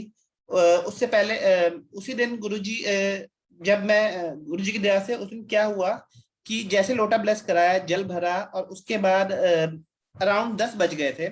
और जब मैं मंदिर से बाहर निकला आफ्टर हैविंग लंगर तो 10:08 थे। उस टाइम तक वैसे तो संडे को लॉकेट और स्वरूप के काउंटर खुलते ही नहीं थे, लेकिन उस दिन लॉकेट और स्वरूप का काउंटर खुला हुआ था और 10:08 पे मुझे गुरुजी का एक लॉकेट भी मिला। और उसी दिन पापा के लिए थोड़ा सा गाजर के हलवे का प्रसाद मंदिर से भी मिला। और वो सब लेके मैं घर के लिए जब निकला, अकेला था, अब लोटे में जल था सबसे बड़ा, और दिक्कत ये था कि कोई पकड़ने वाला ही था तो जल गिर ना जाए, उसके लिए क्या करूं। तो मुझे समझ नहीं आया था मैं क्या करूं। तो सिंपल मैं जिस प्लास्टिक के थैले में लाया था उसी थैले में मैं लोटे को बांध दिया। और मैंने मेरे को गुरुजी की जैसे एक आवाज आई कि कैबिनेट में रख दे, नहीं गिरेगा, और सीधा हॉस्पिटल चल। तो मैंने वही चीज फॉलो की। मैंने कोशिश की कोई बंदा मिल जाए जिसको मैं लिफ्ट दे दूं और वो मेरा लोटा थोड़े टाइम के लिए पकड़ ले, बट ऐसा नहीं हुआ। और मैंने फिर वही गुरुजी की गाइडेंस को मान के कैबिनेट में गाड़ी के रख दिया लोटा, प्लास्टिक के थैले से बांध के, और चल पड़ा। संगत जी, छतरपुर से राजेंद्र नगर तक के रास्ते में बहुत खड्डे आते हैं, और उस दिन गुरुजी की दया से मतलब लोटे में से एक बूंद जल की बाहर नहीं गिरी थी। सारा का सारा जल एज इट इज रहा। मैं बीएल कपूर हॉस्पिटल गया, पापा को लॉकेट पहनाया, गाजर के हलवे का प्रसाद दिया, जल पिलाया, और जो हर 5 घंटे बाद 105 बुखार चढ़ रहा था वो थोड़े टाइम बाद उतर गया, और विद इन अ वीक पापा रिकवर होके घर आ गए। तो ये चीज बिल्कुल गुरुजी ने ही ब्लेस की, इसका अनंतम अनंतम शुक्राना है, क्योंकि ये चीज डॉक्टर से कंट्रोल में नहीं आ रही थी। हम कुछ भी कहें कि मेडिकल साइंस ये वो, लेकिन गुरुजी के आगे ये मतलब गुरुजी की ब्लेसिंग्स के आगे ये सब चीजें कुछ नहीं है, क्योंकि जो गुरुजी कर सकते हैं वो कोई नहीं कर सकता। इवन अभी रिसेंटली मेरे सिस्टर के फादर इन लॉ को कोविड हो गया था, और उसको उनको लिटरली 105 बुखार, 104 105 बुखार था, और वो उतर नहीं रहा था। और मेरी सिस्टर जो गुरुजी में नहीं मानती, उसने अपने फादर इन लॉ को कॉल करके अपनी मदर इन लॉ को कहा, क्योंकि वो लोग उनके पास गुरुजी का स्वरूप है, तो उसने मेरी जो बात एक सुनी हुई थी उसी तरीके से बोला कि आप ऐसे जल बनाओ गुरुजी का और इसे आप उन्हें दो और वो ठीक हो जाएंगे। और लिटरली गुरुजी की ऐसी ब्लेसिंग हुई कि जो 3-4 दिन से उनका बुखार नहीं उतर रहा था, जिस जिस रात को उन्हें जल प्रसाद दिया, अगले दिन 98 पे आके रुक गया। तो ये भी गुरुजी का अनंतम शुक्राना है, क्योंकि जो गुरुजी कर सकते हैं वो हम में से कोई नहीं कर सकता। और लोटा तो हर बीमारी की मतलब हर इशू को आपकी लाइफ के सॉर्ट आउट कर देता है। ये चीज मैंने अपनी लाइफ में देखी, और लोटा हर किसी को मिलता भी नहीं है। जब मैंने ये सत्संग अपनी एक फ्रेंड के साथ शेयर किया तो वो हमारे साथ ही आई हुई थी, तो उसने भी लोटा कहा कि मैं लोटा ब्लेस करवाऊंगी, और वो लोटा लेके आ गई, नया लोटा परचेज करके। बट गुरुजी ने उसका लोटा शायद ब्लेस नहीं करना था, तो गलती से उसके फादर ने सिंदूर से लोटे पे पूरा ओम स्वास्तिक बना के दिया हुआ था, और वो उसने ऑब्जर्व नहीं किया। तो जैसे ही उसने सेवादार के पास निकाला तो सेवादार ने कहा नहीं, ये वाला ब्लेस नहीं होगा, आप फिर कभी ले आना, और दोबारा कभी उसे मौका नहीं मिला। तो ये भी गुरुजी हर किसी को नहीं देते, लेकिन जिसके पास भी लोटा है आप उसे जरूर यूज कीजिए, क्योंकि लोटे से आपकी कई बीमारियां कटती हैं, क्या क्या नहीं होता। मतलब एक सत्संग और लोटे की ही इस मिरेकल का आपके साथ शेयर करता हूँ। मेरे फूफा जी का सत्संग है ये। उनको शुगर थी, एंड शुगर है अभी भी, और उनके पैर में चोट लग गई, और शुगर की वजह से वो चोट खत्म ही नहीं हो रही थी। वो उनका पैर में स्वेलिंग आ गई और काफी ज्यादा बिगड़ने लग गया। उनकी फैमिली डॉक्टर ने भी उनका केस काफी बिगाड़ दिया, और पैर में इतनी ज्यादा स्वेलिंग आ गई कि समझ ही नहीं आता क्या किया जाए। और उसके बाद उन्हें बीएल कपूर हॉस्पिटल लेके गए। तब मेरे पास गुरुजी के कुछ लॉकेट्स पड़े हुए थे, तो एक लॉकेट लिया और गुरुजी के लोटे का ही जल बॉटल में डाल के उनको दिया। वो गुरुजी में बिल्कुल नहीं मानते थे, लेकिन उनकी डॉटर ने जबरदस्ती लॉकेट भी उन्हें पहना दिया और जल भी उनको रोज देने लग गई। संगत जी, उनकी जब मैंने कंडीशन देखी थी ना, उनको उनको देख के मेरे को लगा नहीं था कि उनकी टांग बचेगी, लेकिन गुरुजी ने 1 महीना उन्हें हॉस्पिटल में घुमाया। मतलब 1 महीना उनका लगा, अच्छा खासा अमाउंट भी स्पेंड हुआ, लेकिन उनकी टांग बच गई। आज वो रिकवर हैं, चल फिर पा रहे हैं। ये गुरुजी की ब्लेसिंग है, क्योंकि जो उनकी टांग की हालत थी तो उसको देख के मुझे सीरियसली लगा था नहीं बचेंगे, बट गुरुजी ने उनको भी बचा लिया। और ऐसे ही एक बार मैं शिरडी में था और मुझे एक संगत, उस टाइम वो संगत नहीं थे, वो एक क्लाइंट का कॉल आया और उन्होंने कहा कि उसका भाई वेंटिलेटर पे है और कुछ करना, मतलब कैसे उसे बचाया जा सकता है समझ नहीं आ रहा। तब मेरे माइंड में आया कि मैं बोलता हूँ गुरुजी के बारे में, और मैंने उसे गुरुजी के बारे में बताया। वो मुंबई की क्लाइंट थी, तो उससे मैंने बोला कि आप मुंबई में हो तो मुंबई में गुरुजी के मंदिर जाइए और जाके आप लोटा ब्लेस करवाइए और ये सब कीजिए। और मैं कहा फॉर अ टाइम बिंग, क्योंकि अभी वो वेंटिलेटर पे आ गया है और डॉक्टर्स ने उसे, उसके फैमिली को कह दिया था कि इसे ले जाओ, इसका बचने का कोई चांस नहीं है, आप लोग अपने पैसे बर्बाद कर रहे हो। तो मैंने कहा आप उसके पिलो के नीचे सबसे पहले तो एक स्वरूप दे भेजो, उसका प्रिंट आउट निकालवा के रख दो। संगत जी जैसे ही गुरु जी का स्वरूप प्रिंट आउट निकाल के उसके पिलो के नीचे रखा, नेक्स्ट डे वो काफी रिकवर होने लग गया और 2-3 दिन में वो वेंटिलेटर से आईसीयू में आ गया। फिर उसका लोटा ब्लेस हुआ और लोटा ब्लेस होने के बाद उसको इम्प्रूवमेंट आनी शुरू हुई और वो नॉर्मल वार्ड में शिफ्ट हुआ। नॉर्मल वार्ड में शिफ्ट होने के बाद अचानक फिर कोई दिक्कत आ गई, वो फिर आईसीयू में शिफ्ट हुआ। ऐसे करते कराते कराते गुरुजी ने 6 महीने में उसे कंप्लीटली ठीक कर दिया। और उसका केस था ब्रेन हेमरेज का। डॉक्टर्स ने जवाब दे दिया था कि ये बंदा नहीं बच सकता। उसकी फैमिली को कहा था कि ले जाओ, आप अपने पैसा बर्बाद कर रहे हो, कभी भी ये जा सकता है। तो उस बंदे को गुरुजी ने लाइफ बख्शी, तो क्या ही कह सकते हैं गुरुजी का। और ये सब चीजें जब आंखों के सामने देखते हैं तो बिल्कुल समझ ही नहीं आता है किस मुंह से शुक्राना करें, क्योंकि ये चीजें तो हम सोच भी नहीं सकते। और ऐसा कई बार गुरुजी ने किया है, एक बार नहीं कई बार किया है। अब एक सत्संग शेयर करता हूँ, सत्संग की इम्पोर्टेंस के बारे में। हम सब लोगों ने अभी कुछ दिन से सचार्ज विद डिवाइन लव चल रहा था, उस टाइम एक सत्संग गुरुजी ने भी मतलब एक सत्संग में ये था कि गुरुजी बता रहे थे कि एक सेकंड, हाँ बेसिकली सुखमनी आंटी ने गुरुजी से पूछा था, गुरुजी ये जो मंदिर के फूल होते हैं वो तो मुरझाते नहीं है, लेकिन जो आपके कमरे के फूल होते हैं वो एकदम सड़ जाते हैं, ऐसा क्यों? तो गुरुजी ने बताया था कि मेरे अंदर एक बहुत ज्यादा अग्नि है, बहुत ज्यादा हीट है, जो क्या करती है, जो ये फूल बर्दाश्त नहीं कर पाते मेरे कमरे वाले, और इसीलिए ये सड़ जाते हैं। लेकिन और जब मैं जाता हूँ सत्संग में, जब मैं सत्संग में बैठता हूँ संगत के बीच में, तो इसी हीट को मैं सारी संगत को ट्रांसफर कर देता हूँ, जिससे कि उनके बुरे कर्म जल जाएं, उनकी बुरी नेगेटिविटी जल जाए और उनका आगे का पाथ आसान हो जाए, उनके कष्ट जल जाए। तो जब भी हम सत्संग में आते हैं तो क्या होता है, सत्संग में जब हम बैठते हैं तो हमारे जो संचित नेगेटिव कर्म हैं, हमारी लाइफ के ऑब्स्टिकल्स हैं, गुरुजी उन्हें जला देते हैं। और इसीलिए वो ये कहते थे कि जब आप सत्संग में होते हो अपना फोन ऑफ रखो, अपने मोबाइल्स ऑफ रखो, सारा ध्यान अपना सत्संग में लगाओ। क्यों?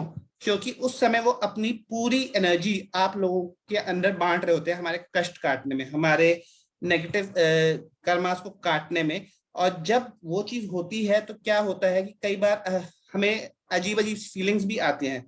बट द थिंग इज कि आजकल हम वो चीज नहीं फॉलो कर पाते कंप्लीटली, क्योंकि आजकल फोन पे ही देख रहे हैं। लेकिन तब भी कोशिश ये करिए, जब भी आप सत्संग अटेंड कर रहे हैं, आपका पूरा फोकस एक तो शब्द में हो, सत्संग में क्या हो रहा है उस चीज पे हो, कि सत्संग में, क्योंकि गुरुजी इतना ब्लेस करते हैं आपके लाइफ के, वो ऑब्स्टिकल्स वो मिनटों में काट देते हैं, जो आप खुद लग के कई कई सालों में नहीं काट सकते।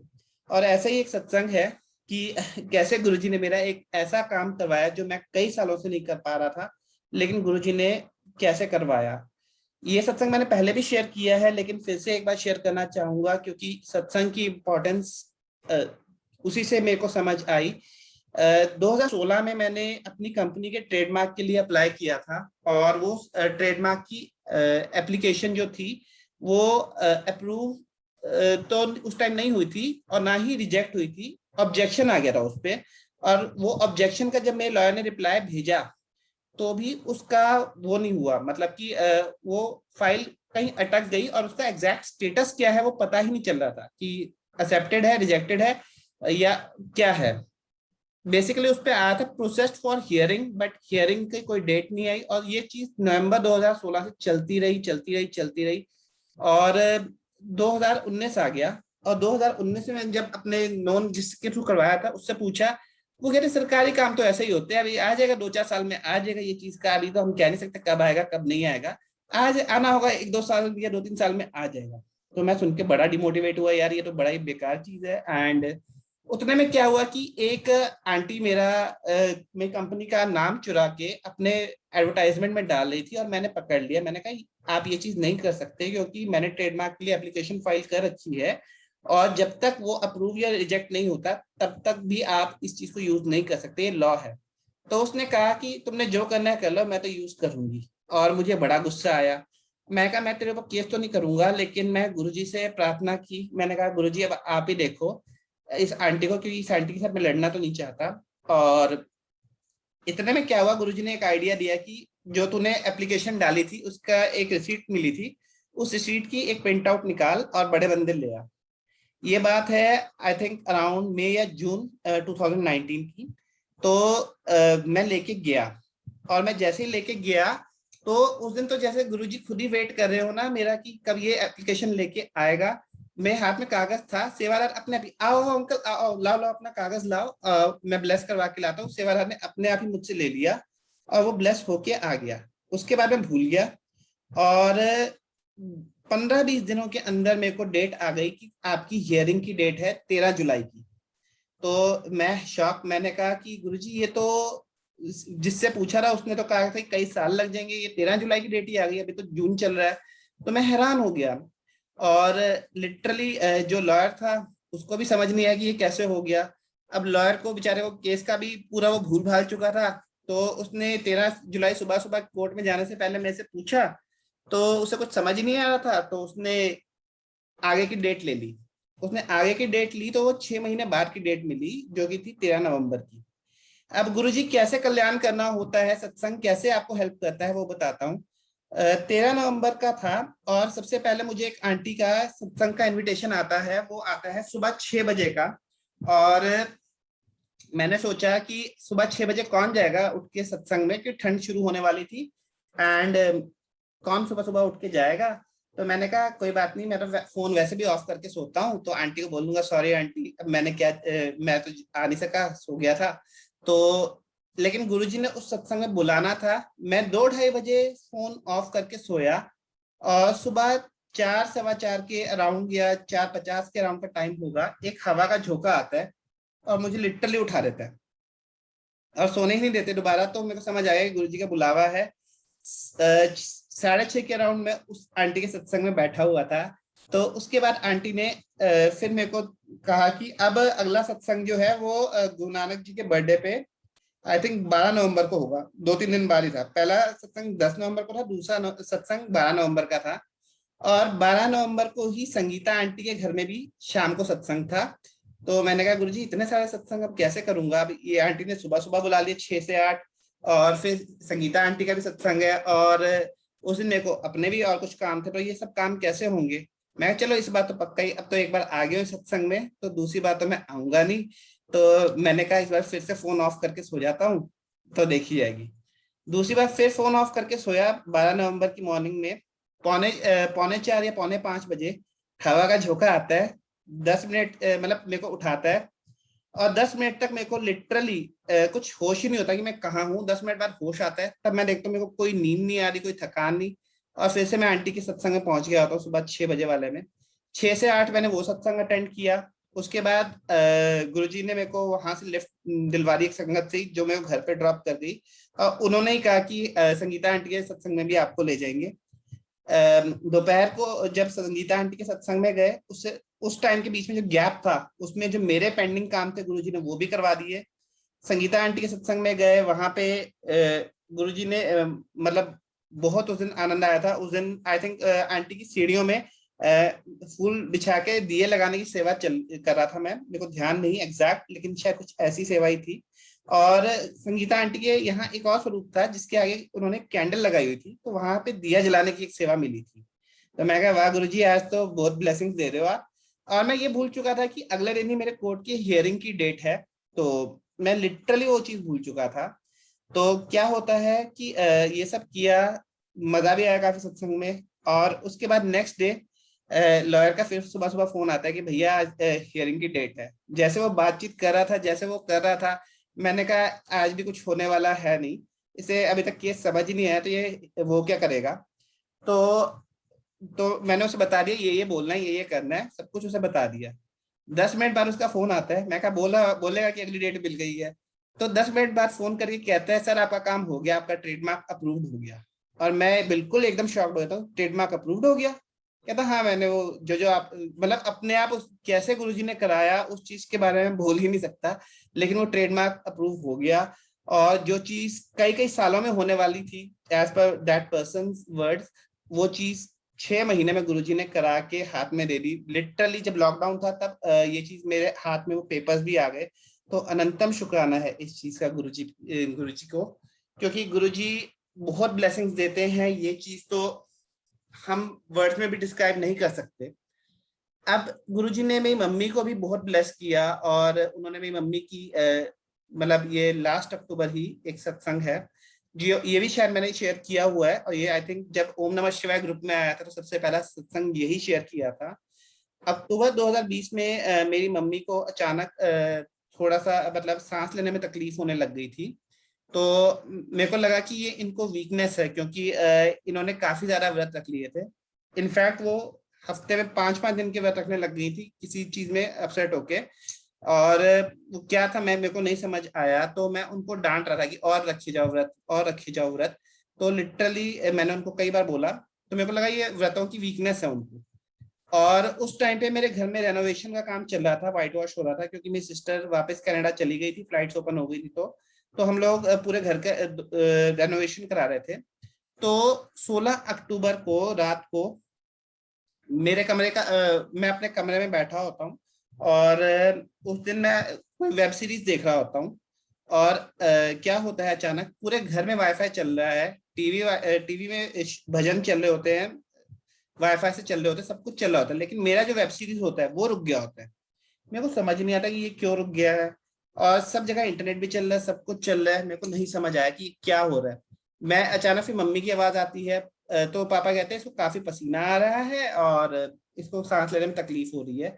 तो मैं फिर से बोल के और रखो व्रत, और रखो व्रत, इतना किसने कहा तुमको इतने सारे व्रत रखने को, ये वो बोल के फिर आ जाता हूँ। तो मैं फिर ट्राई करता हूँ चलाने का, वो नहीं चलता वेब सीरीज। मैं देखता हूँ मेरे फोन में वाईफाई पूरा आ रहा है, टीवी वाईफाई पे चल रहा है, जैसे भजन चल रहा है कॉन्टिन्यूअसली।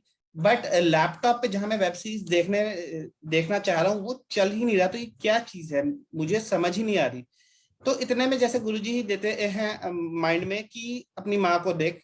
तो मैं मम्मी के पास जाता हूँ, मैं देखता हूँ बॉडी पूरा पसीने से भीगी हुई है, उन्हें सांस लेने में तकलीफ हो रही है। मैं कहा कहीं इनको कोरोना तो नहीं हो गया, बट कोरोना में फीवर होना जरूरी है, लेकिन वो तो हुआ नहीं। तो मैंने कहा चलो सुबह एक काम करेंगे, सुबह सुबह अर्ली मॉर्निंग आपको हॉस्पिटल ले चलेंगे। ये रात के 2-2:30 बजे की बात है। अब जैसे ही मैंने ये बोला तो मैंने तब गुरुजी ने मेरे माइंड में डाला कि एक बार चेक कर गूगल पे ये चीज क्या है। तो जैसे मैंने गूगल पे ये सारे सिम्टम्स डाले तो उसमें लिखा हुआ था it's these are the science of heart attack. And इस चीज में आप 1 सेकंड भी वेट मत करो, तुरंत हॉस्पिटल को रश करो, कुछ भी हो जाए। और जैसे ही मैंने पढ़ा मेरे पैर के नीचे से जमीन खिसक गई, मैं फटाफट पापा को लेके मम्मी को लेके हॉस्पिटल की तरफ भागा। और अब आगे की गुरुजी की प्लानिंग कैसी थी वो चीज, हम यूजुअली हर काम के लिए बीएल कपूर हॉस्पिटल जाते थे क्योंकि वो घर के पास था। इस बार बीएल कपूर हॉस्पिटल गए तो उन्होंने कहा कि पहले आपका कोरोना टेस्ट होगा, उसके बाद हम डिसाइड करेंगे क्या एडमिशन देना है। इमरजेंसी में भी उन्होंने लेने से मना कर दिया। और लिटरली मुझे काफी गुस्सा है, मैं उनको कुछ बोल बोल के आ गया। मैं कहा इनके पास दोबारा आना ही नहीं है। और मैं चला गया गंगाराम हॉस्पिटल। जब गंगाराम हॉस्पिटल जाता हूँ तो उन्होंने तुरंत इमरजेंसी में एडमिट कर लिया, और इमरजेंसी में एडमिट करने के बाद उन्होंने कहा कि इनका एडमिशन होगा, और वो एडमिशन होगा सीसीयू में, कार्डियक का जो आईसीयू होता है बेसिकली इंटेंसिव केयर वाला, उसमें इनका एडमिशन होगा। और जैसे ही वो मम्मी को एडमिट करते हैं उस समय सिर्फ एक बेड अवेलेबल होता है, और वो मम्मी को देते हैं। और जैसे ही मम्मी को एडमिट करते हैं उसके बाद एक और पेशेंट आता है, उसके लिए बेड ही नहीं होता। तो गुरुजी ने एकदम ऑन द स्पॉट एक बेड भी उनके लिए खाली रखा हुआ था जो उनको इमीडिएटली मिल जाता है, और उसमें वो डाल देते हैं। और ये रात का टाइम होता है, तो रात के 3-3:30 के बजे की बात है ये। उन्होंने कोविड टेस्ट किया। अब मैं ये डर रहा होता हूँ कि है गुरुजी कि क्या होगा, क्योंकि अगर बाय चांस कोरोना हो गया तो हम लोग तो इनको देखने भी नहीं आ पाएंगे, और कैसे होगा क्या होगा, मतलब लिटरली मैं बहुत डर गया होता हूँ। उस टाइम गुरुजी ने अपनी इतनी प्रेजेंस शो की, जो मम्मी को चादर दी हुई थी हॉस्पिटल में ब्लैंकेट, उस पे शिवम लिखा हुआ, कहीं कुछ ना कुछ गुरुजी अपनी प्रेजेंस शो कर रहे थे। तो इंतजार करते करते सुबह 6 बजने वाले होते हैं, तो पापा कहते हैं तू चाय तो पिया कम से कम कैंटीन में जाके, और उसके बाद पहले मैं जाता हूँ फिर तू चला जाइयो। मैं कहा ठीक है। जैसे मैं कैंटीन में गया, वहां पे देखता हूँ गुरुजी का स्वरूप लगा हुआ है, और वहां पे भजन चला रहा गुरुजी का, हुन खैर ये वाला, कर कृपा मेहरा दे साइया।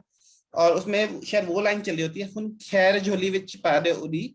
तो जैसे ही वो चीज होती है, मैं समझ गया कि गुरुजी ने मैसेज दे दिया कि सब ठीक हो जाएगा। और जैसे ही मैं बाहर निकलता हूँ चाय लेके, तो पापा कहते हैं इनको कोविड नहीं है, ये सीधा बस अब सीसीयू में ही इनको एडमिशन होगा।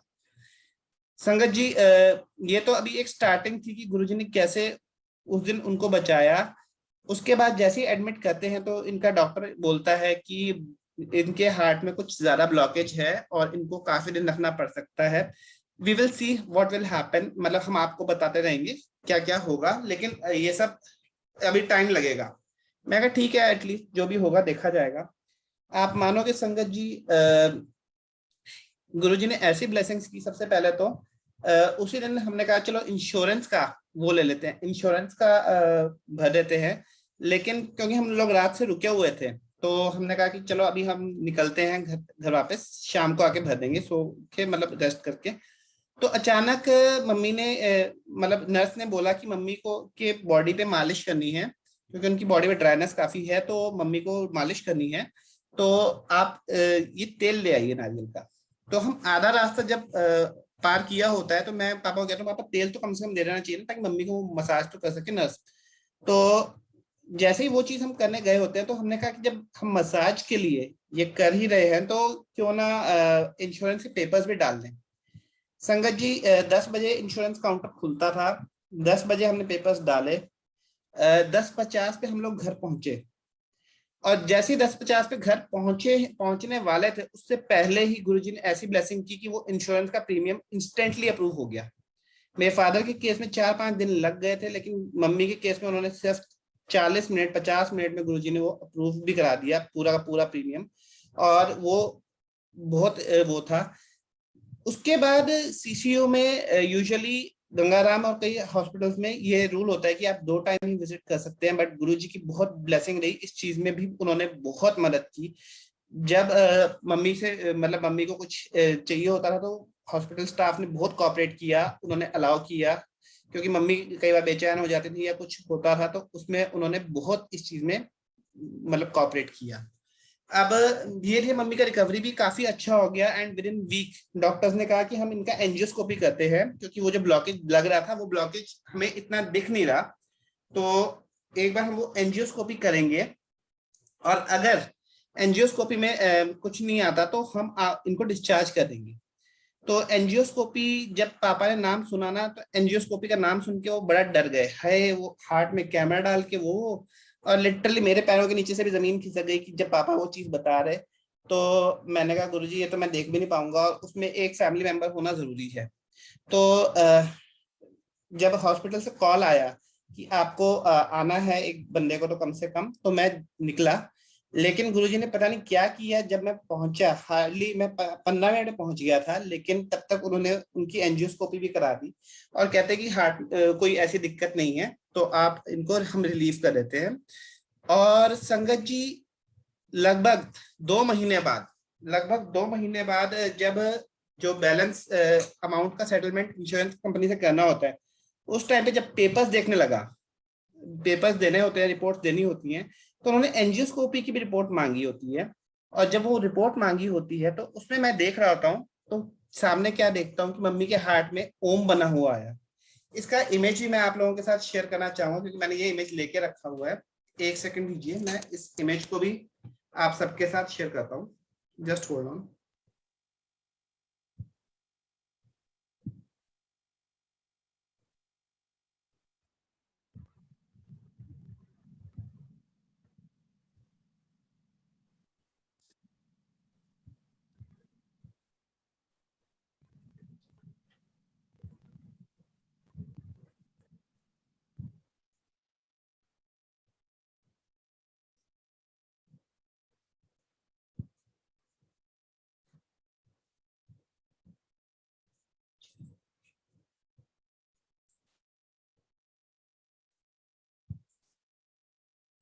एक सेकंड संगत जी।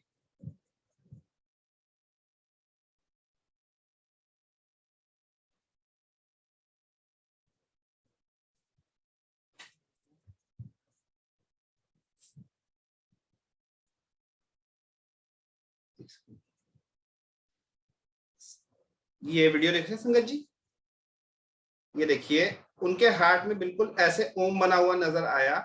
तो लिटरली मैं देख के हैरान हो गया, और ये चीज मेरे को 2 महीने बाद मतलब गुरुजी ने दिखाया कि ऐसे मतलब उन्होंने किया था। क्योंकि ये चीज मैंने सोची भी नहीं थी कि ये हो सकता है, बट गुरुजी की ब्लेसिंग्स ऐसी रही कि उन्होंने ये चीज दिखाई कि 2 महीने बाद लिटरली उनके हार्ट में ओम बना हुआ आया। तो अनंतम शुक्राना है गुरुजी का, क्योंकि ये चीज मैंने सोची भी नहीं थी और मेरे समझ के परे थी कि ऐसा हो भी सकता है कुछ। क्योंकि डॉक्टर ने जब एडमिट किया था उस टाइम पे मैं हैरान था कि उसने कहा था कि काफी ज्यादा बड़ा ब्लॉकेज है और काफी कुछ हो सकता है, लेकिन गुरुजी ने उस एक हफ्ते में क्या क्या उनको ब्लेसिंग दिया मैं खुद देख के हैरान था। और ये उन्हीं का ही है, क्योंकि मेरे जैसे बेवकूफ को तो पता ही नहीं था कि ये हार्ट अटैक के साइंस हैं। और उस दिन अगर वो इंटरवीन ना करते तो लेने के देने पड़ सकते थे। तो अनंतम शुक्राना है गुरु जी का, क्योंकि जब तक गुरु की मेहर नहीं होती तब तक कुछ नहीं होता। ये चीज गुरु जी ने ही समझाई। 2020 में जब कोविड था तब गुरुजी ने कई बार हम लोगों को बचाया। उसका ये सत्संग भी शेयर करना चाहूंगा, क्योंकि वो लॉजिक के परे का सत्संग था। क्योंकि जब सबसे पहली चीज जो गुरुजी ने की वो ये थी कि जब 2020 में लॉकडाउन लगा तब मेरी सिस्टर कनाडा से आ गई थी। एंड उसको हमें फादर को एक आदत है न्यूज चैनल पे, मतलब वो 24 घंटे न्यूज चैनल ही देखते रहते हैं और उसके बाद मतलब उनको आदत है। तो मेरी सिस्टर ने जब कोविड कोविड सुनना शुरू किया तब वो काफी ज्यादा डर गई, और उसने क्या किया, लिटरली घर के सारे गीजर्स ऑन कर दिए कि घर में गर्म पानी का पोछा लगेगा, घर में सारे बर्तन गर्म पानी से धुलेंगे, और वॉशिंग मशीन में सारे कपड़े, घर में जितने कपड़े हैं कर्टन से सबको दोबारा वॉश करके सब कुछ सब दोबारा वॉश होगा। तो राउंड पे राउंड वॉशिंग मशीन पे लगी हुई थी। और मैं ऊपर रहता हूँ, मेरी फैमिली नीचे रहती है अलग अलग फ्लोर्स पे। तो जब मैं नीचे आया तो मैं देखा कि सारे गीजर्स ऑन हैं, और मतलब काफी सारे कपड़े धुल चुके हैं, 3-4 राउंड वॉशिंग मशीन के हो चुके थे। तो बाय चांस मैंने हाथ धोने के लिए जैसे ही टैप ऑन किया तो देखा कि टैंकी में पानी ही नहीं है। और ये चीज मेरे को पता चली कि कई घंटों से गीजर चल रहा है, और शायद और उन्होंने काफी टाइम से चेक भी नहीं किया।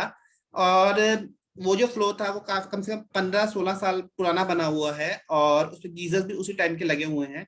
तो शायद 3-4 घंटे से पानी ही नहीं था, और उनमें से कोई भी एक गीजर भी फटा नहीं, कोई भी मिस हैपनिंग हुई नहीं। और जैसे ही मुझे ये पता चला मैंने तुरंत जाके सारे गीजर्स बंद किए। तो वो क्यों नहीं हुआ, वो उसका आंसर ऑब्वियस है कि गुरुजी ने अपनी प्रोटेक्शन में ले रखा था, और वो चीज गुरुजी ने ही बचाई।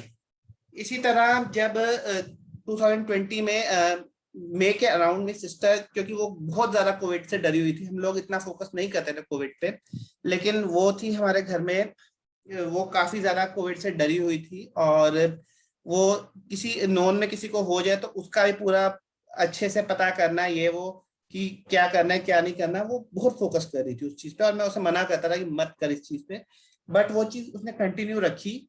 और 27 मई को उसे फील हुआ कि उसकी डॉटर को फीवर है। तो जो उसकी डॉटर सिर्फ अभी उस समय 3 या 4 साल की थी। और मैंने कहा है फीवर तो ठीक है, अब कोई बात नहीं उतर जाएगा। बट उसने कहा नहीं कोविड टेस्ट कराना है। तो मैं उससे पहले एक बार वो अपना कोविड टेस्ट उससे 1 महीने पहले अप्रैल में वो खुद जाके बीएल कपूर हॉस्पिटल में करा चुकी थी, जिसकी रिपोर्ट नेगेटिव आई थी। तो मैंने उसे कहा कि तू ऐसे ही डरती रहती है, कुछ नहीं होगा कुछ नहीं होगा, तू ऐसे ही बेकार में डर रही है। बट उसने कहा नहीं कोविड टेस्ट कराना है। तो हमने कहा ठीक है करा लेते हैं। तो हम लोग गए हॉस्पिटल में। तो सिस्टर ने बेटी का अपनी कोविड टेस्ट कराना था, लेकिन उसे डॉक्टर ने कहा कि आप अपना भी कोविड टेस्ट करा लीजिए। और उसने अपना भी करा लिया, बेटी का भी करा लिया। और उसने कहा कि आप दोनों भी करा लो। हमने कहा नहीं हम लोग तो नहीं करा रहे, हम लोगों को तो पूरा गुरुजी पे फेथ है, हम लोग नहीं कराएंगे, जो होगा देखा जाएगा। नेक्स्ट डे क्या होता है कि उसकी उसकी बेटी दोनों की रिपोर्ट पॉजिटिव आ जाती है, कोविड पॉजिटिव आ जाती है। एंड लिटरली वो हम लोगों को बोलने लग जाती, तुम लोगों की वजह से मुझे कोविड हो गया, क्योंकि पापा को बाहर जाना होता था, मतलब छोटा मोटा सामान लेने भी, तो वो जाने नहीं देती, इवन घर के नीचे भी, तो बहुत बोलती होती थी, तो उसने खूब सुनाया। अब उस टाइम की बात है कि अगर घर में एक बंदे को भी कोविड हो गया तो सबके कोविड टेस्ट होंगे, और घर के बाहर एक स्टिकर लगाए जाते थे कि इस बंदे को कोविड है, तो आपको डू नॉट विजिट वाला पूरा स्टिकर लग जाता होता था। और तो उसके माइंड में था कि अब मम्मी पापा का भी कोविड टेस्ट करवाना ही करवाना है, क्योंकि मैं तो अलग उसमें रहता था, तो मेरे को चांसेस कम थे, मम्मी पापा के थे। तो गुरुजी ने मेरे को एक चीज बोली थी कि तेरे पूरे परिवार की रक्षा मैं कर रहा हूँ, किसी का बाल भी बाका नहीं होगा। और उस टाइम पे जो मेरे को फील हुआ था कि रिपोर्ट्स में इधर उधर की चीजें होती थी, मतलब रिपोर्ट्स वर नॉट एक्यूरेट। तो क्या हुआ अब वो बताता हूँ। उसने उस टाइम गवर्नमेंट एक डॉक्टर अपॉइंट करती थी, आपकी जो लोकल गवर्नमेंट डिस्पेंसरी होती थी वहां का। तो डॉक्टर ने जब फोन किया उसे, तो वो कहती है मेरे मम्मी पापा का भी टेस्ट कराओ। तो डॉक्टर पूछती है पापा से कि आपको फीवर है, वो कहते नहीं। मम्मी से पूछती है आपको फीवर है, नहीं। कहती कोई टेस्ट की जरूरत नहीं है, आप लोग होम क्वारंटाइन करो बस। और वो सिस्टर पूरा अपने एड़ी चोटी लगाती कि नहीं इनका टेस्ट करो, इनका टेस्ट करो। गुरुजी ने वो टेस्ट होने ही नहीं दिया। और ये जब टाइम था संगत जी, उस टाइम एक कोविड वाले पेशेंट के लिए बेड का रेट 5 लाख रुपए था। एंड अब उसे उसे था कि अब मुझे और मेरी डॉटर को तो हॉस्पिटल जाना ही पड़ेगा। और हॉस्पिटल में कहीं बेड्स थे नहीं, तो जो डिस्पेंसरी वाली डॉक्टर थी उसने कहा मैं आपको LNJP हॉस्पिटल में बेड दे देती हूँ, आप एम्बुलेंस भी भिजवा देती हूँ, आप लोग उसमें शिफ्ट हो जाइए।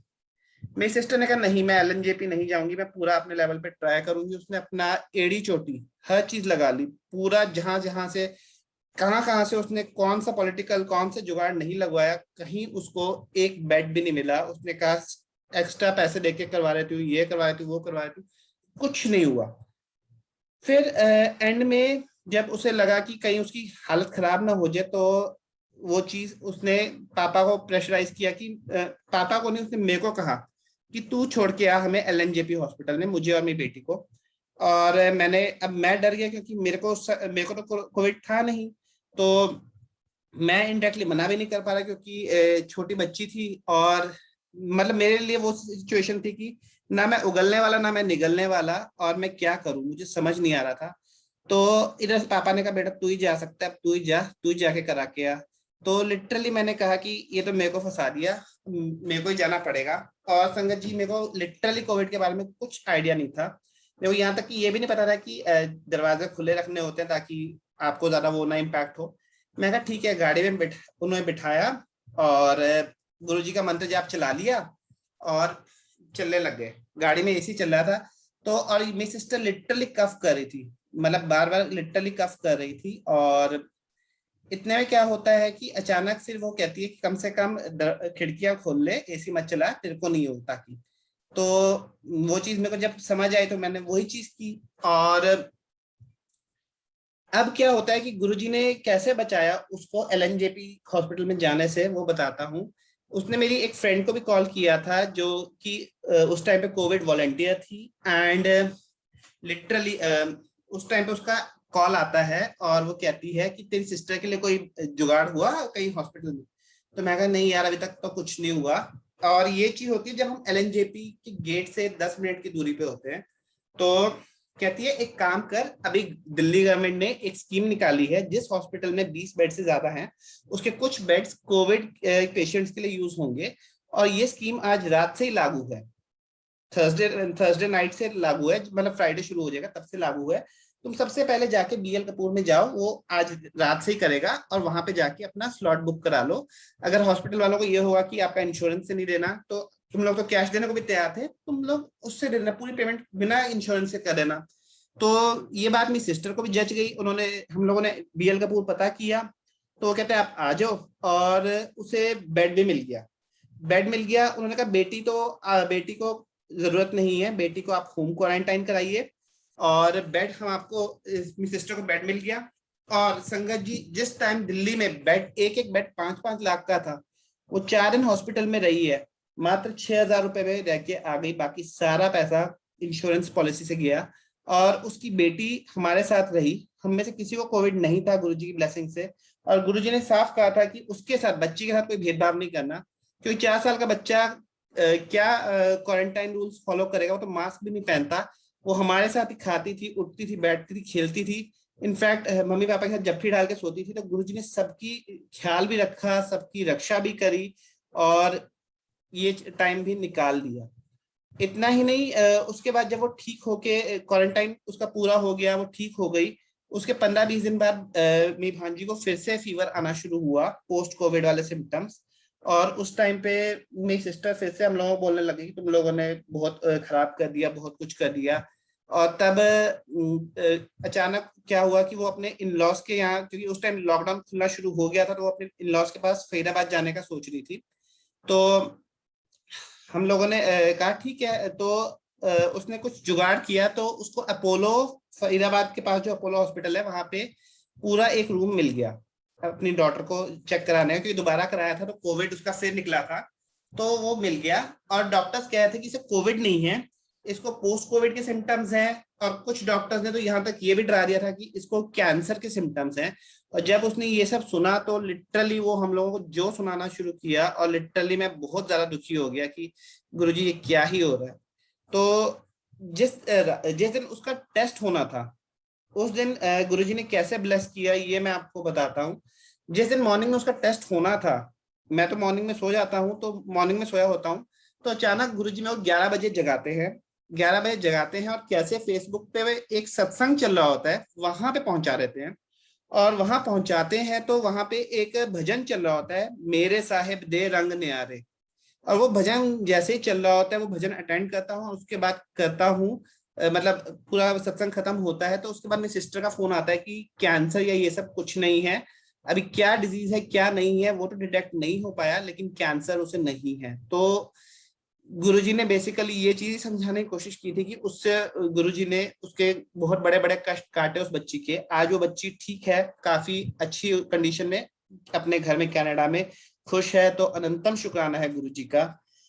संगत जी, इसीलिए कई बार यही कहूंगा कि सत्संग आना बहुत हम सब के लिए जरूरी है, not just for spiritual things, क्योंकि सत्संग में हमारी लाइफ की हर प्रॉब्लम का सोल्यूशन है। और एक सत्संग शेयर करना चाहूंगा, क्योंकि जूम पे मैं नहीं जुड़ पाया था। जूम तो लास्ट ईयर से चल रहा है, 2020 से चल रहा है, काफी इन्विटेशंस भी आए, लेकिन जब तक गुरु जी की इच्छा नहीं होती तब तक आप नहीं आ पाते।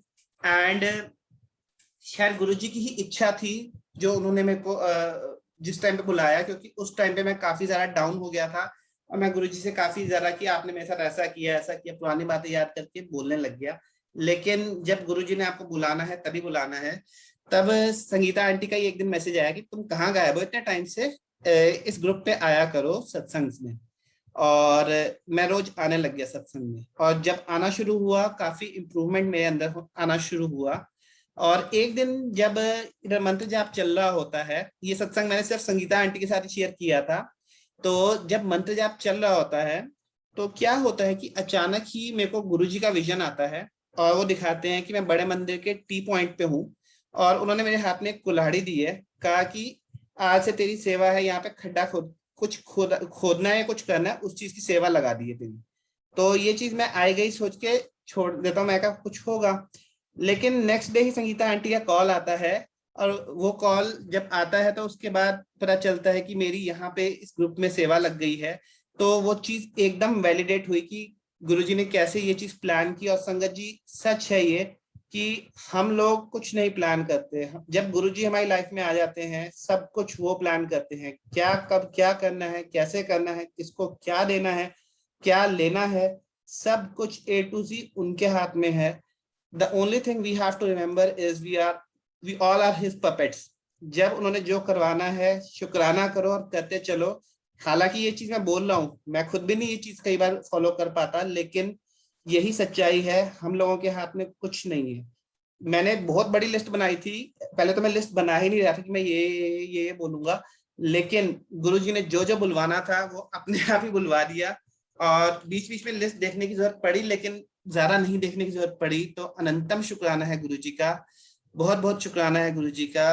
भूल चूक की माफी है सभी संगत से। जय गुरुजी। अच्छा अच्छा। संगत जी, एक सत्संग जो गुरुजी ने याद दिला, मतलब अब जो गुरुजी ने आंटी के थ्रू ही याद दिलवाया है, वो सत्संग शेयर करता हूँ। जनवरी में मैं बहुत ज्यादा अपसेट हो गया था, और बहुत ज्यादा मतलब गुरुजी से मतलब ना नाराज होना, तो बहुत ज्यादा मतलब मैं लिटरली बता भी नहीं सकता मैं क्या उल्टे सीधे उस टाइम अपना गुस्सा निकालने के लिए करता था। तो अचानक मैं सो गया बिना खाना खाए, एंड लिटरली वो क्या देखता हूँ उस टाइम पे कि अभी वर्ड्स नहीं मेरे को मिल रहे उस चीज को, कि गुरुजी हम लोगों से कितना प्यार करते हैं। वो चीज उन्होंने समझाई कि मैं सो गया हूँ और सोया हुआ हूँ, और मैं अपने मामा जी के घर में हूँ। वहां पे एक अंधेरे कमरे में था मैं, और वहां पे मेरी मामी आती है खाने की थाली लेके, कहती है ले बेटा खाना खा ले। तो मैं चारों तरफ देखता हूँ, वहां पे गुरुजी का एक भी स्वरूप नहीं होता। मैं कहा मैं तो गुरुजी को भोग लगाए बिना खाता ही नहीं हूँ, तो यहाँ पे कैसे खाऊं। तो अचानक एक दीवार की तरफ देखता हूँ, मैं कहा गुरुजी आप तो कण कण में हो, इस दीवार में भी आप ही हो, तो भोग लगाओ। एंड लिटरली जैसे ही मैं ये बोलता हूँ, सामने गुरुजी का स्वरूप स्माइल पास करते हुए प्रकट हो जाता है, रॉकस्टार चोले वाला, पासपोर्ट साइज उसमें। एंड लिटरली मैं देखता रह जाता हूँ, और 5 मिनट बाद मेरी जाग खुल जाती है। उस टाइम रात के 2 बजे होते हैं।